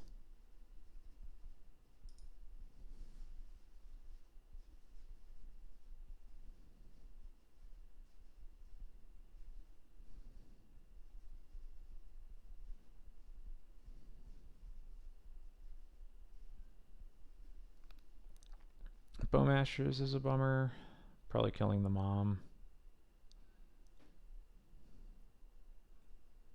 Oh, sure. Yeah, I can kill the Skyclave too. Well, that sucks. Now this Yorion doesn't really do anything anymore. And I really needed it to do a lot.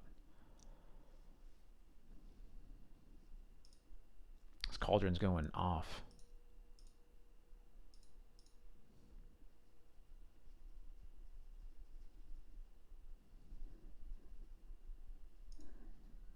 It's okay. We were on a handicap. We accidentally boarded in 5, or we forgot to board out cards, so we did our best. Well, that is the card I wanted to draw, but I don't think it's going to be remotely enough. They just have way too much power in play now, I think. I could kill the Grist. I get 2 counters. I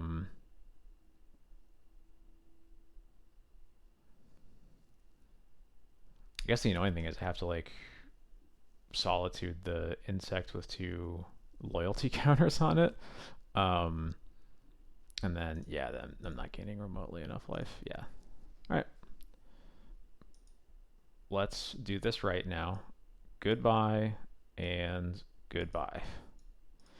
I guess I could think about there's a world where you think about keeping Lauren because of Soul Cauldron, but no. Although it does make me think about Rest in Peace a little bit more. I don't love Batterskull in the matchup usually. Artisan, Cauldron, and Reclaimer feel like maybe enough for Rest in Peace. I'm going to give it a shot.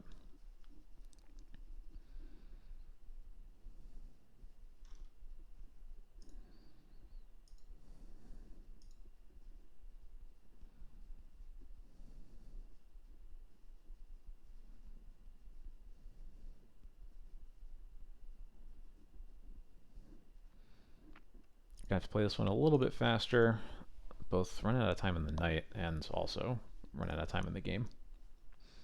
I think I'm down to like 8 minutes and change.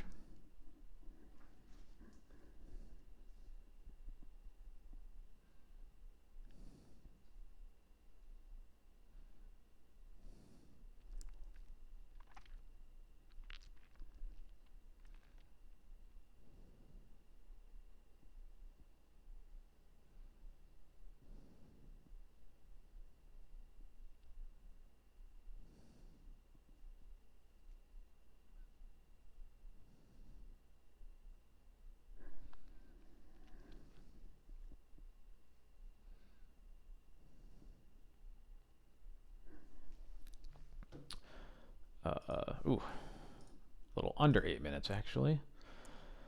This hand is okay. It's not amazing, but it's gonna work. Obstination was our better cards, and we won't even have to recruit for it and show them that we have it. So.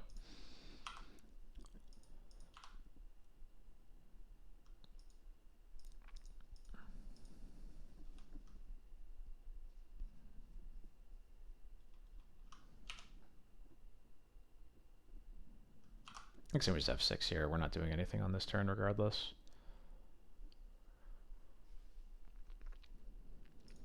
And they just pass. Interesting. Perfect.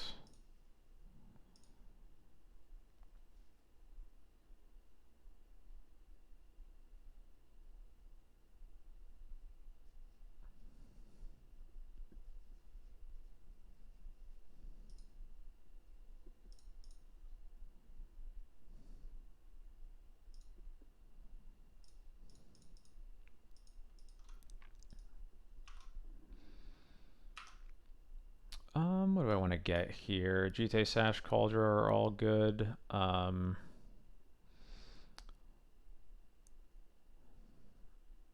kind of tempted to get Sash because it makes Stoneforge look less like they have to remove it, which is going to make me holding up mana for Opposition Agent look a lot less suspicious.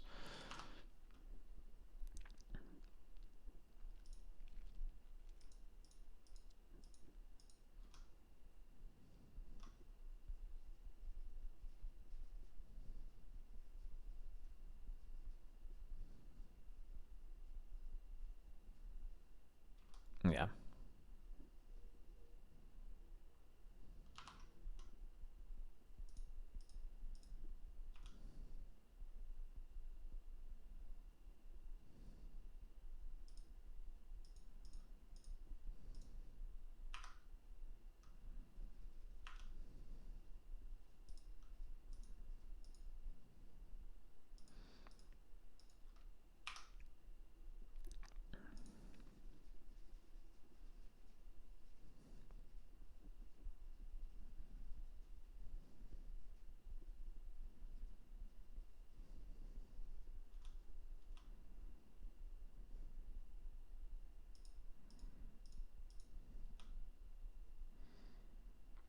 Given the way this went, I think I'm just gonna, yeah, I'm just gonna Bowmash to the Dryad Arbor. Continue looking not suspicious.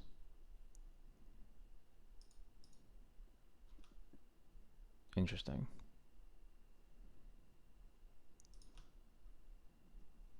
Are they double Bowmastering me? That would be fine, honestly.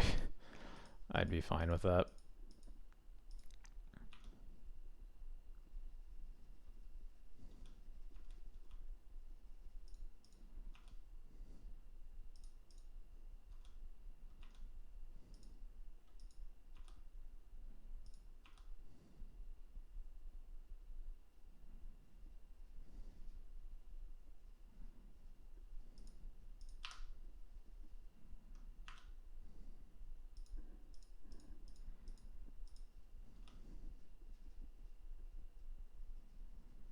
The agent certainly looks suspicious now, but oh well. Artisan, sure.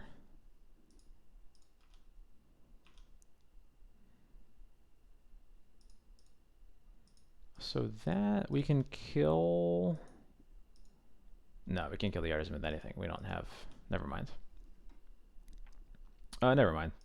Now we can. That works.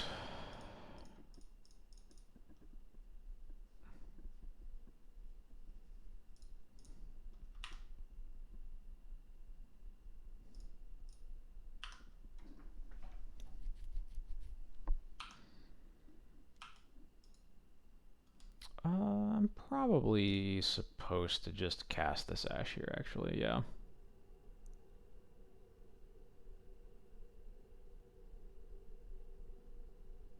I'm gonna grab a Savannah here just in case. Probably supposed to just cast off of it. Yeah, maybe. They had a lot of removal in game 2, which made me a little suspicious, but maybe I'm supposed to just... Because I guess now they can just natural order us, and that's kind of a problem. And I need to make them at least spend their mana on their removal. Although, notably, they would have just...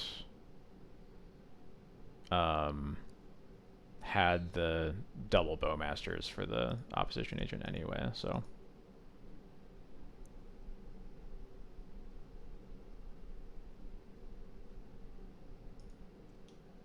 Or I guess, no, I'm thinking of the wrong turns. Never mind. I am just thinking of the wrong turn. Well, they didn't kill us, so that's cool. They really need to just, like, kill me. The turn we floated for me. Yeah, okay. That is almost certainly true. So they get a ton of cards here. Green Sun Zenith, Delighted Halfling, Grist, Besage You, Cauldron, Dismember. They cast the Grist. And the Halfling, probably, yeah. They mill another natural order, so that's nice.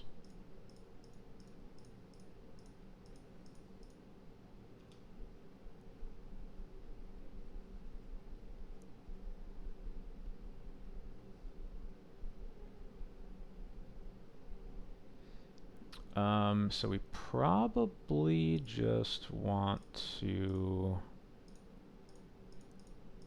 wisp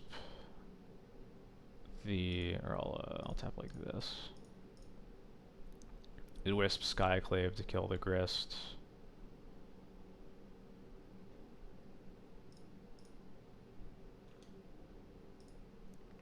Strass Daddy, how's it going? Thanks so much for the raid.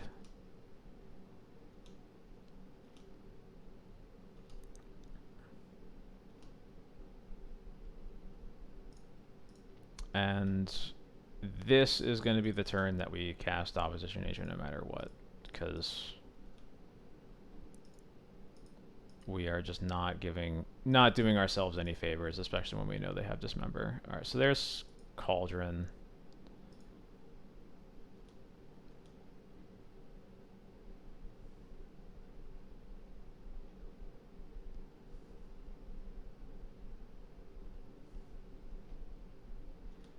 Okay, well, let's see what happens. I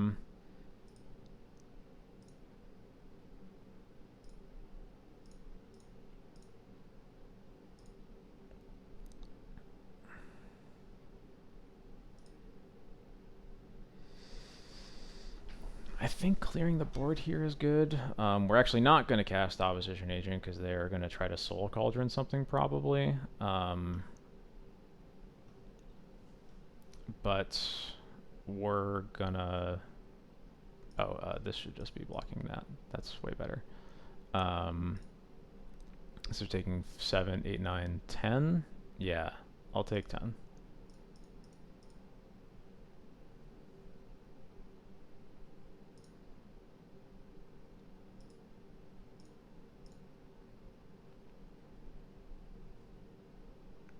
He's up with taking 11 because of the Vista.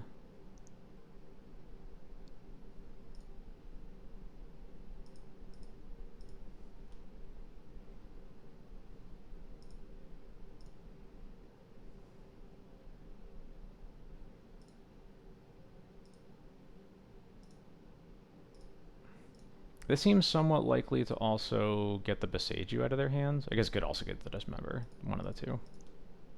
Nope, this good at damage. Cool.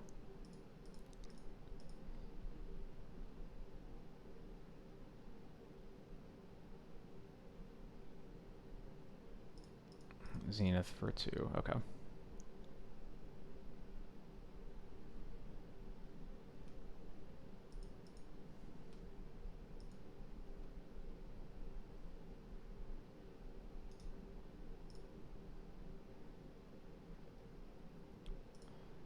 Gonna do this so they can't cast Dismember.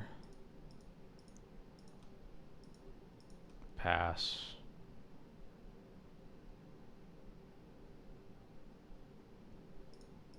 Veil of Summer. Yeah, that's fine.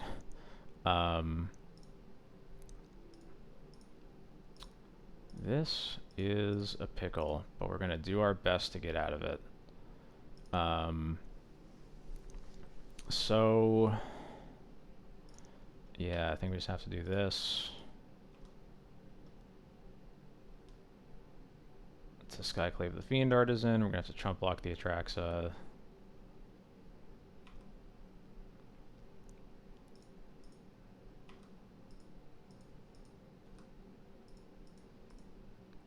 We have to do this again because the Opposition Agent. We aren't gonna. Yeah, we're getting really punished by not casting this Opposition Agent forever ago.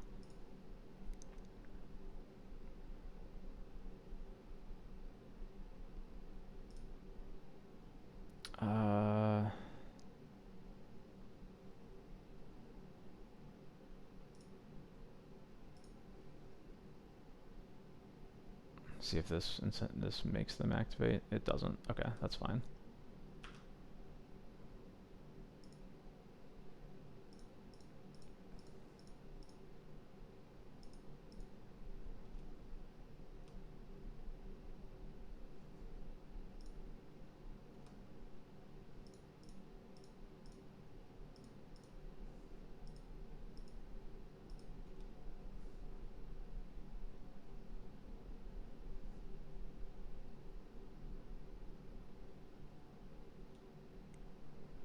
That's rude. That is very rude.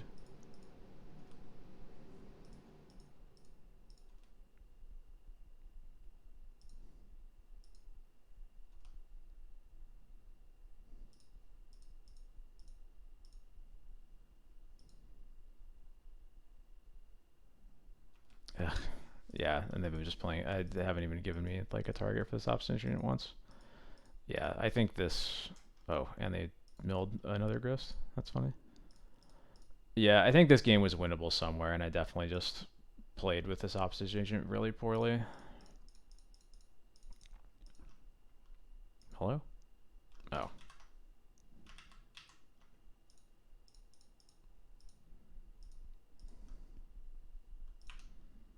I think it's another situation where we just need Solitude off the top. Nope. Alright. Well, we messed up. I threw game 2 to forgetting how to sideboard, but I feel like that game 3 was winnable somewhere.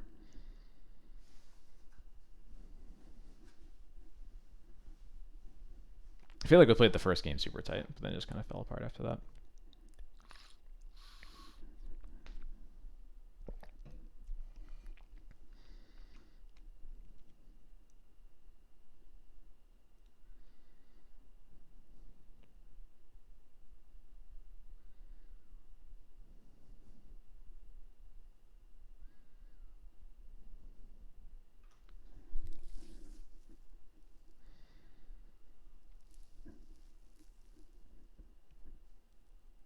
I think with opposition agent in particular, I just like try too hard to get tricky with it, and I just need to put it into play. And I think the fact that I was trying to get tricky with it, getting the sash in the first place, was probably worse than just getting Cauldra and trying to then like forcing them to have a trophy or something like right then and there.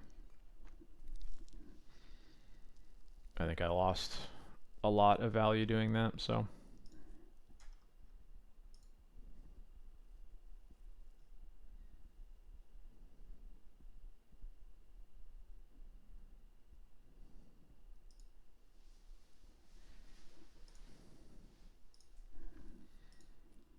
Alright, let's see if we can recover into 3-2.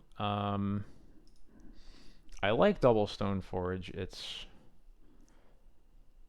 This hand is kind of action light for being on the draw, though.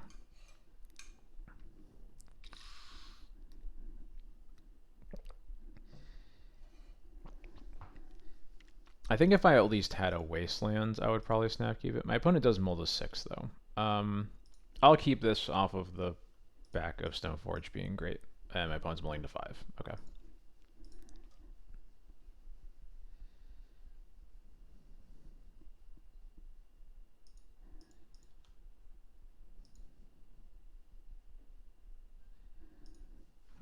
Toast. Since 2 weeks ago, or this is the second week. This is the second time I've done a Sunday stream. So.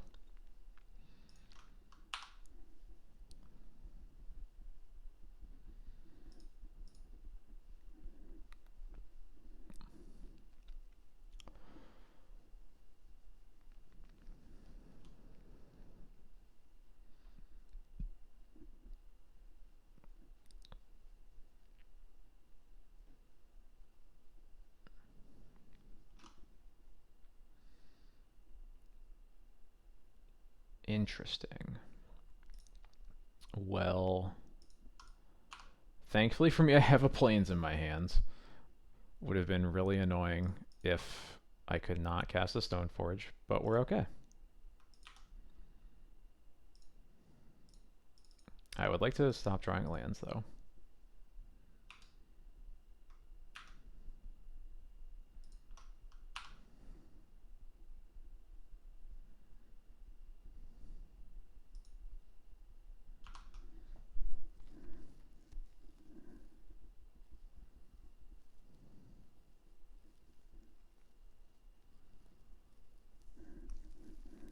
Wasteland's kind of a spell, although the Archon makes it annoying. Oh no, I'm so sorry. Yeah, unfortunately there's like no other time I can do it. There was definitely a hope when I started that like there would be people who are able to catch the time but not the day. No idea how much that has mattered yet, but there's definitely a hope at least. Let's get a mountain. They can attack us for 2. But we get to take the initiative right back. Yeah, I was wondering if it was Japan. Yeah, that makes sense. Um,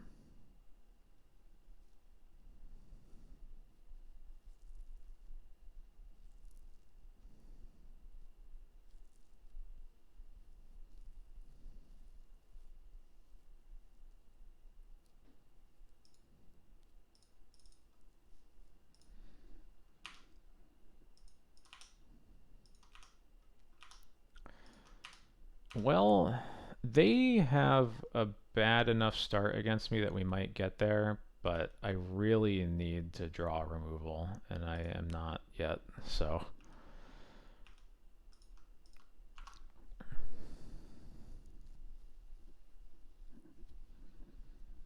but I do at least next turn get to um, Stoneforge for a Batter Skull and put it in right away, which will also be good.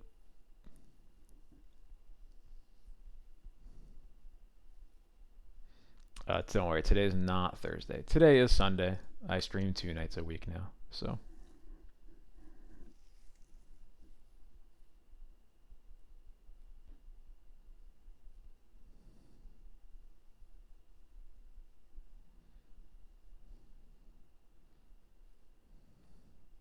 Probably leaving that on top.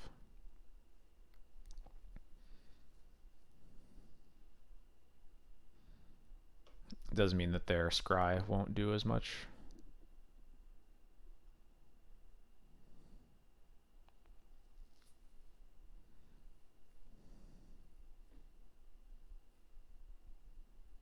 To the point that they're forging. Okay. I don't hate that. I don't know if it's right, but like I get it. God, my kingdom for a solitude here. Or not, I guess not. No, solitude would still be great. Yeah, never mind. Okay, there's the mountain. What are they playing?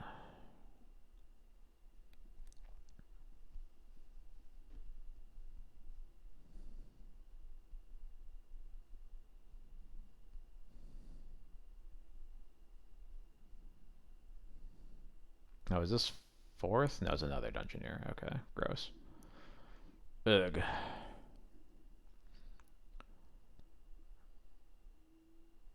Now I don't even really know what I want. Thoughtseize is not what I want, though.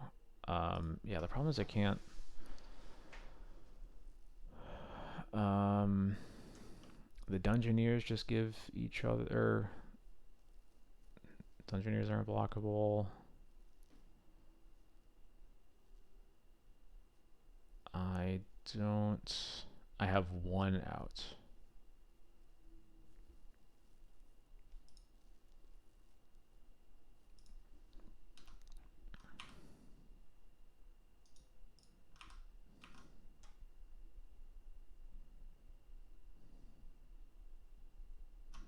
Damn. They figured it out. I'm just going to look at the top two. Yeah, brutal. You are very welcome for the list. I'm glad it did so well for you. We're going to bring these in and cut Thalia's.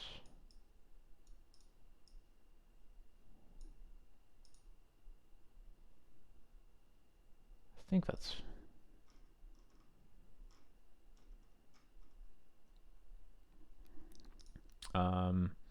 oh, we can bring in Teeg because of fourth Aerlingus. That was what I was missing. There we go. And yeah, there we go.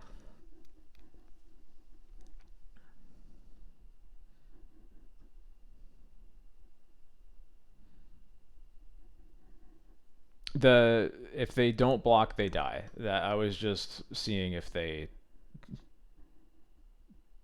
got confused by the Stoneforge attack and didn't block, and then it would have been exact lethal.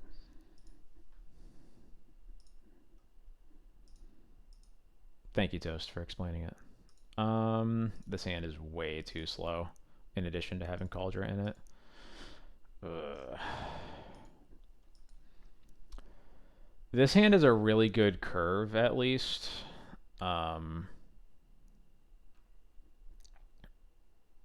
I have to keep this, though I'm not excited about it. Is keeping bottom the Bowmasters.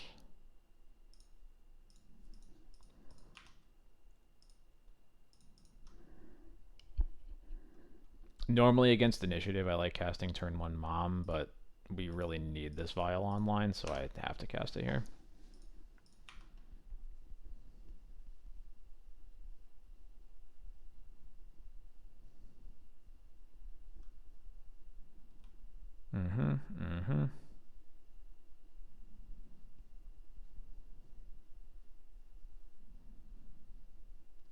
I'm worried that this is going to be a hand that shows exactly why I like casting Mom on turn 1. Okay. It is not, although I don't love seeing Fable either. Sometimes against the turn 1 initiative, you just really want to have the body in play so you can use like Solitude to clear the initiative creature and then take the initiative right away. Didn't happen here, but generally that's what I'm worried about. I'm thinking about solituding the Shaman token, but probably shouldn't. If I had a Swords, I would use it here, but I don't think I can afford to use a Solitude. 2 Chrome Moxen gone. Alright.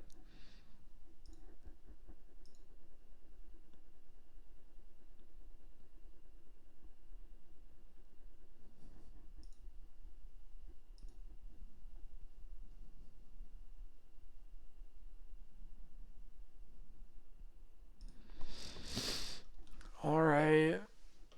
Alright, what are you rolling? They roll a 4.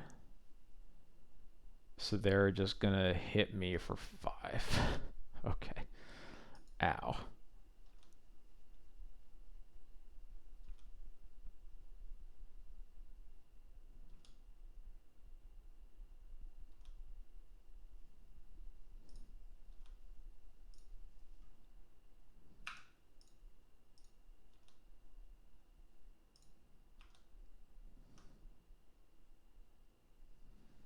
Mom vs. Comet is really dumb.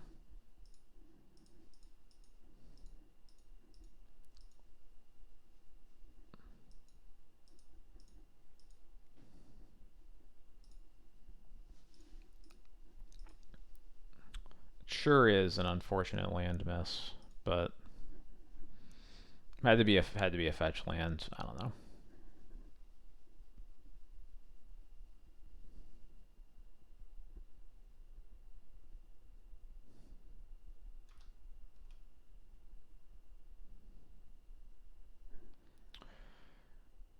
Interesting. I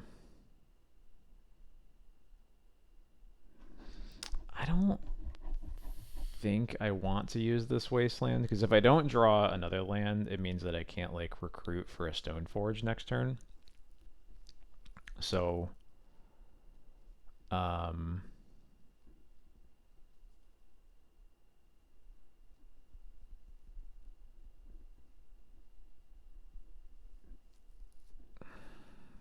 could maybe waste Caracas to make sure the Teeg stays in play. I don't hate that. Yeah, maybe that's just better. I might just be in a situation where I need to need my recruiters to just keep getting removal spells or wisps or things like that.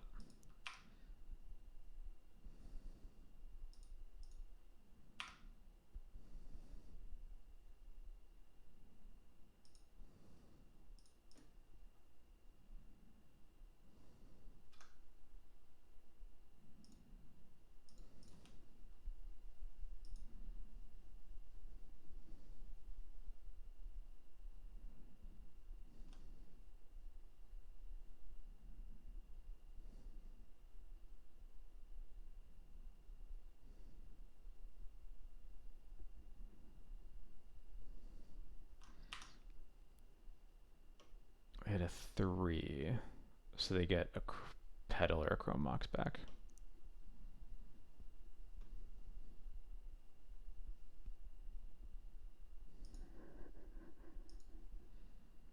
I know it's a card. Oh, it's just a card. I thought it was an online permanent for some reason. Okay, so they just get their Crocus back. That sucks.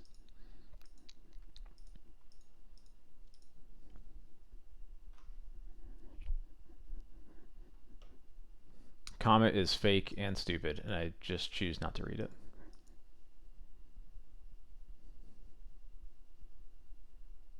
So I guess annoyingly over 50% chance for Comet to answer this Teeg one way or another. So that's annoying.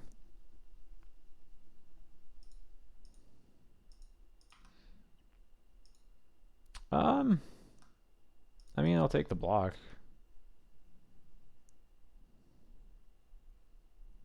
Force you to use the mana, take less damage.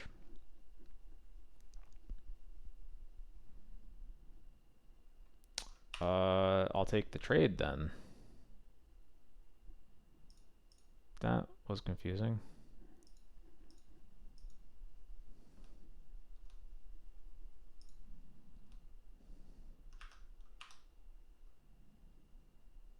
Okay.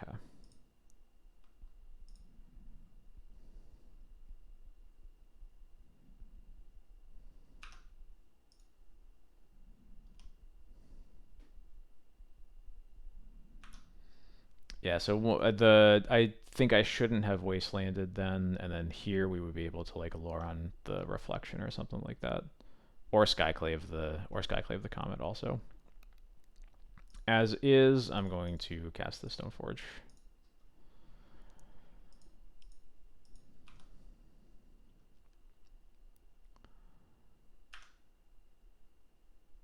And get a Cauldron.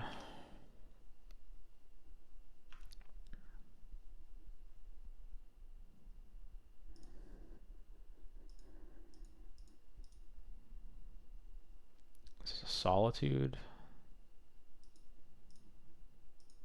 Yeah. I don't think that changes anything I would have done, really. It makes me wish that I was doing something other than Stoneforge, I guess, but...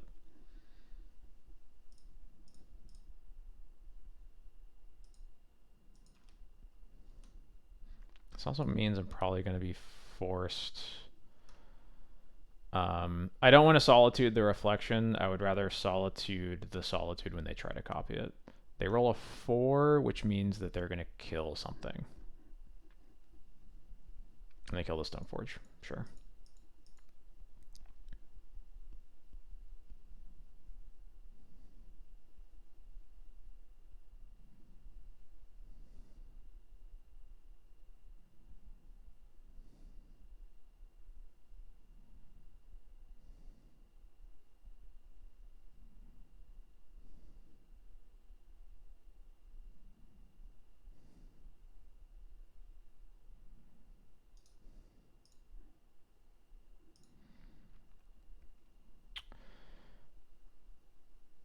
It is possible that, yeah, I should have just hit the reflection before they untapped, now that I'm thinking about it. Yeah, this feels worse. Never mind. Yeah.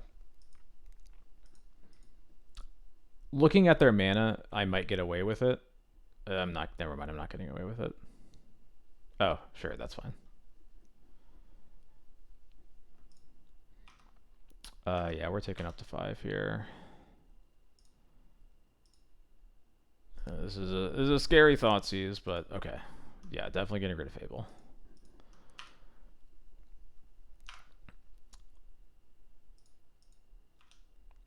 Really wish I drew a lands, because I gotta get stupid. I really want to get Yorion through this dumb Archon, but...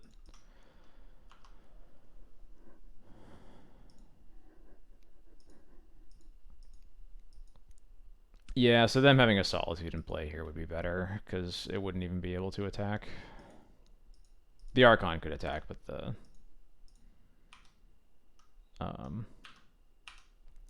Solitude couldn't.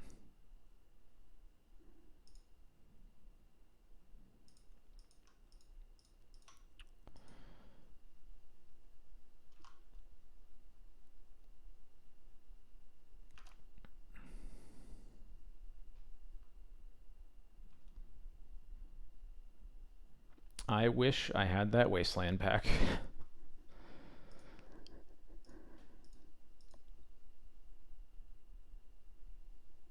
So this game probably could have been won by reading what Comet does. But Comet is fake and dumb, and I will never read.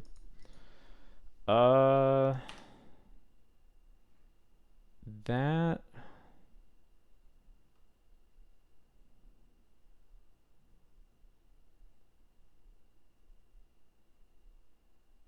doesn't really matter, right?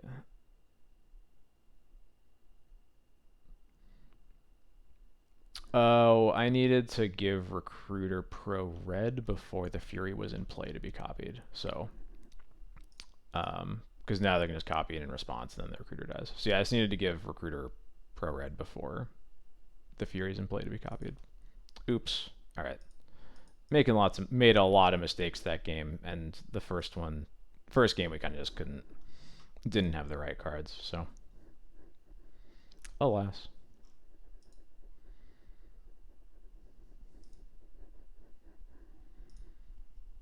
I can't eat the Comet. It's in my computer.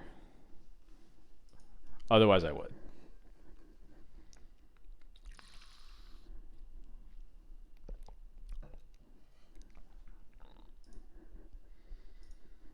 Yeah, so that was like 3 pretty big mistakes, unfortunately, in that game. Shouldn't have wasted the Crocus. Should have solitude the Reflection. Should have given Recruiter Pro red before the Fury is in play. 3 very big mistakes. I deserve to lose that one.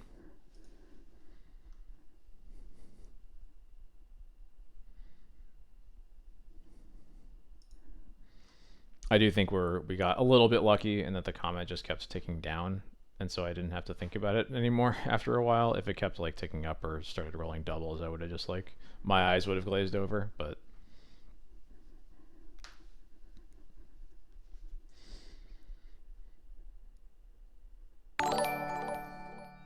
hey, Roland, thanks so much for the follow. Welcome to the stream. My opponent's on 61 cards. Interesting. I don't like this Cauldra in my opener.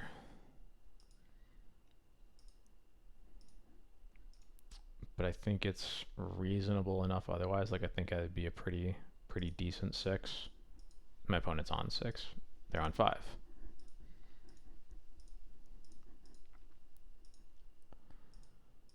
Opponent's on 4. Alright, now I'm scared.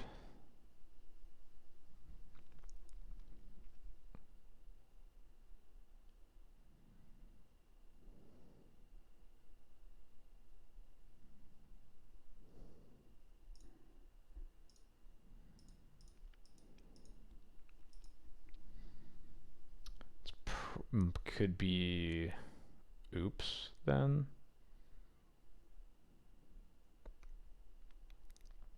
Oops might play 61 and mold this aggressively. I think that's the only 61 card deck I can think of that would go that low.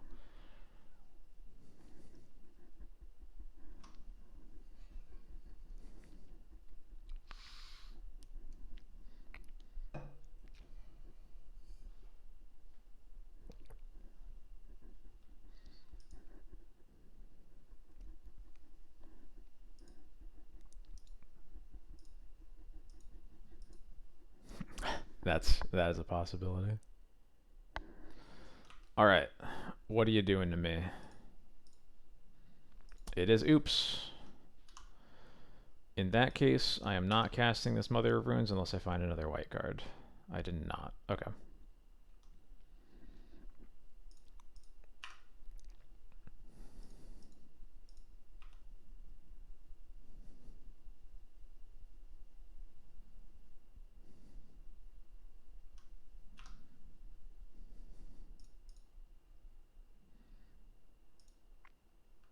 Can I get a good card, please? That is not a good card.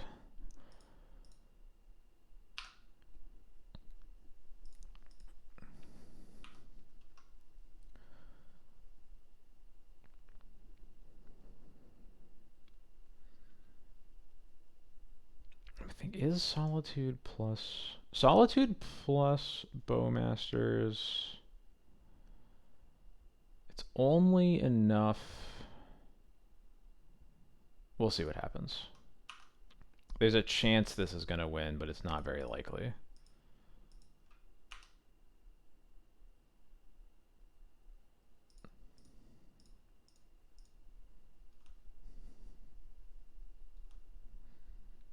If they cast this Cabal Therapy, we win. If they don't, then we lose. But they don't really have a reason to cast it. So I think we just lose. Yeah, if it was Undercity Agent or Narcomoeba in their hand. Or yeah, Informer. There we go. But that's well, okay. Let me make sure this Dread Return is targeting the Oracle. Yeah, and nothing notable elsewhere. Yeah. All right.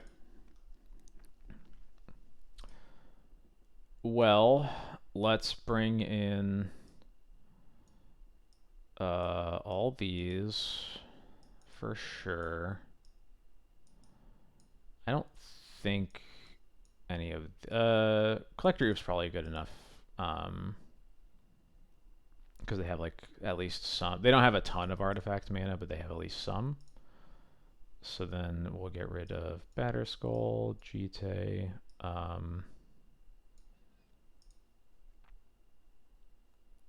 Skyclave is basically a blank, as is Loren. We can cut a Plains. We have a lot of cards to cut. Bowmaster is pretty dead. I'll keep one Skyclave just in case. Because it's more likely to do anything than Bowmaster is.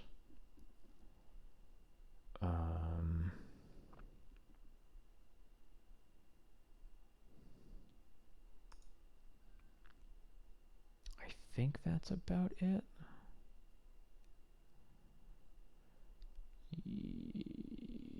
Yeah.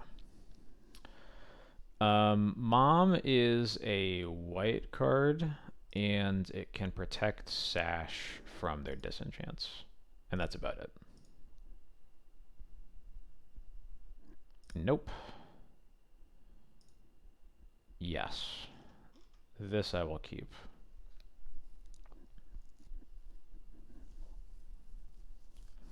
I'm either bottoming Oof or Second Stone Forge. I guess probably Oof because the Stone Forge's job is going to be to get Lion Sash.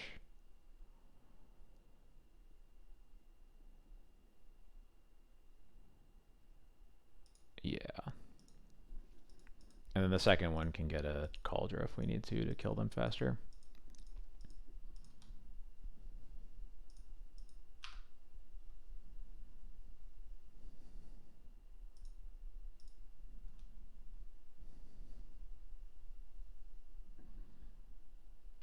Opponent also mulled to 6, so their hand won't be perfect, though it could still certainly beat all this. I have lost with better hands.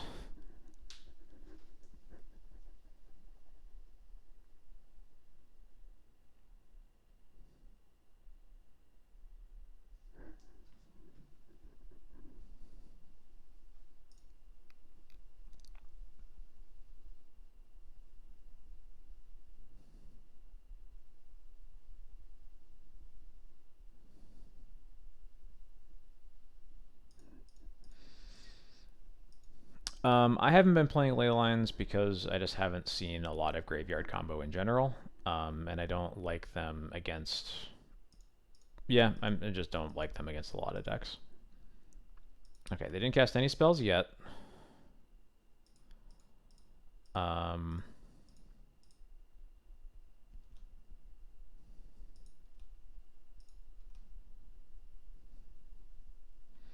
I could just waste the Agadeem. Let me think.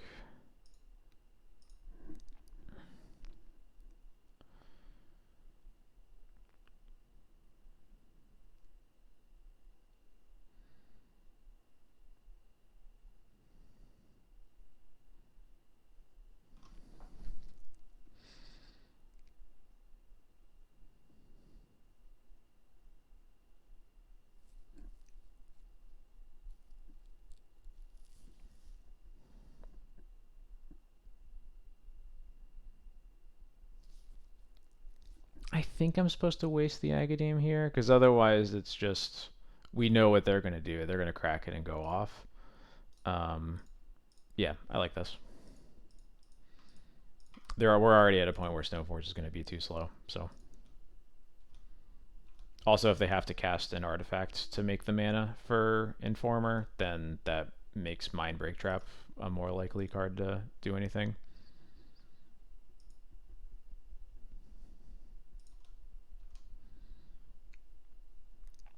Upkeeping it is probably just the same.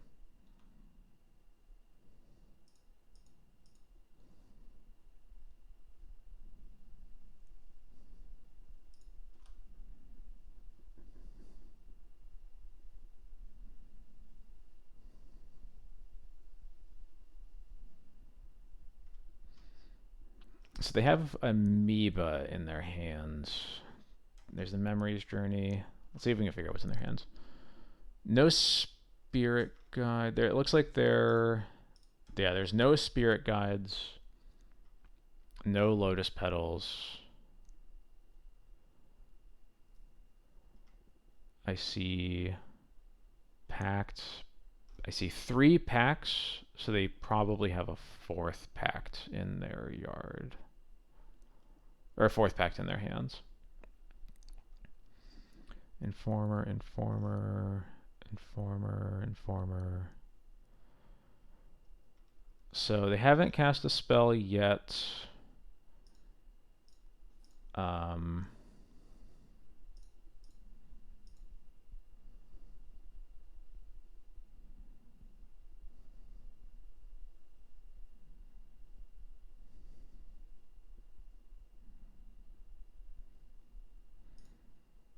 So what if I just surgical the Oracle now?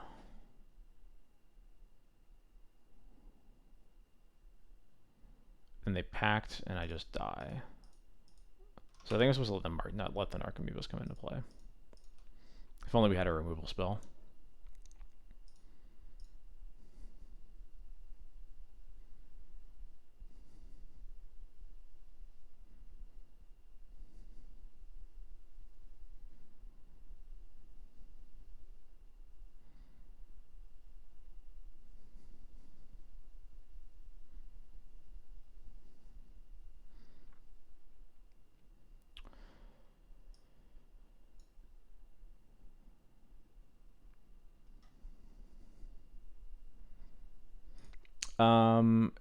I need...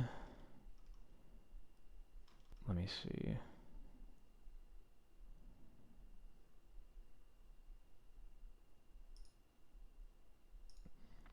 I think I have to surgical this now. They packed if they have it. And now I need this therapy to not name Mindbreak Trap.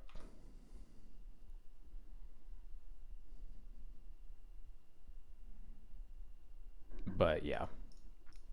I think they're only ever naming Mindbreak Trap or therapy or surgical, so there was not really anything I could do there. I just needed to have a removal spell to deal with one of the amoebas. Yep. Well, rip.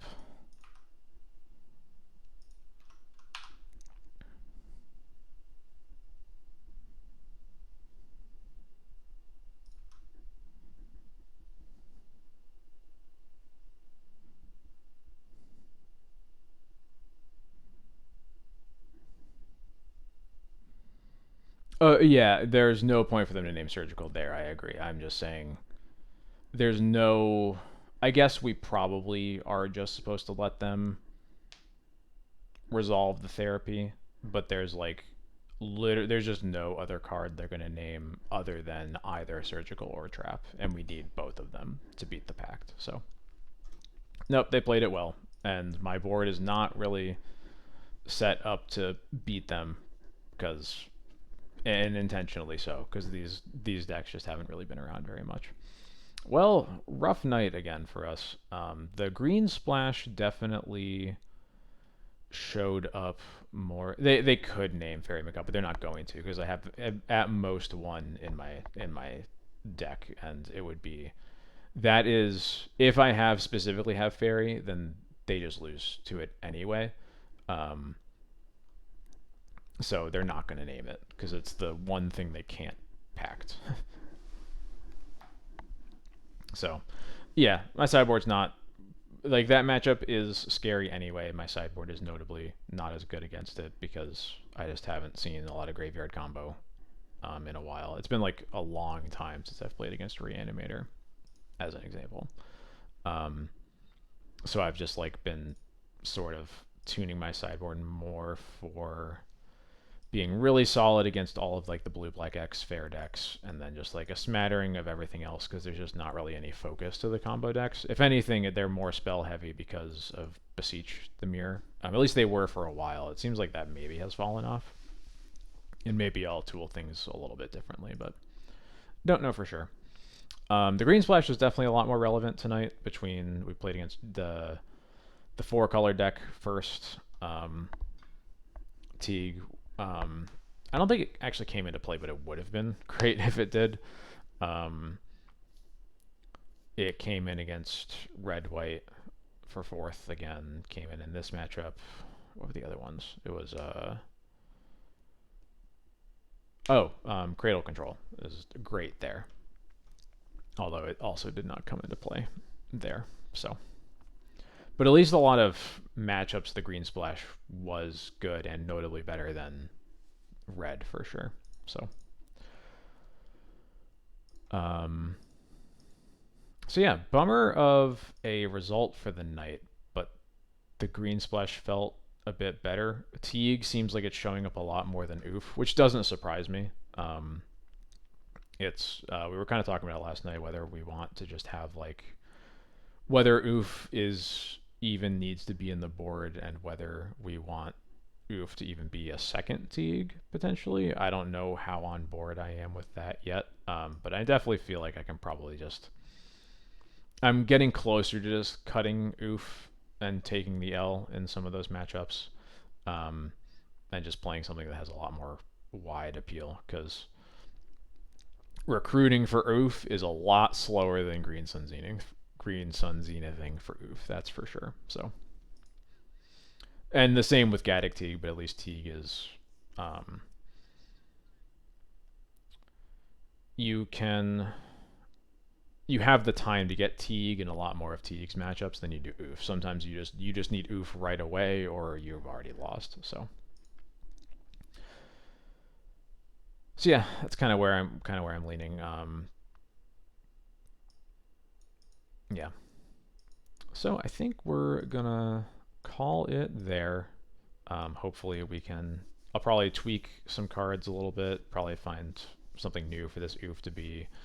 Might look back at some of the matchups I've played recently, see if I want to retool the sideboard based on like maybe like challenge results from this weekend. I haven't looked at them at all yet, but maybe want to prep for whatever did well in those. So, but I think otherwise we are gonna call it here. Let me find someone that we can raid.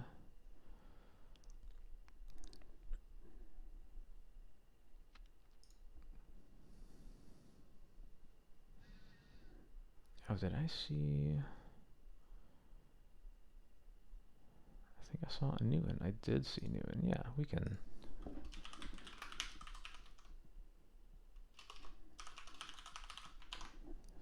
That's it, right? Let me see. Yeah, perfect. All right, yeah, I will send y'all over to Newton, who is playing Cradle Control with Chrome Mox in it. Thank you, everybody, for joining me. I will be back on Thursday again for more D&T action. Hopefully, we'll get a better result than a 1-4, but even if we don't, we should have a good time. So, thank you as always, and I hope you all have a good night.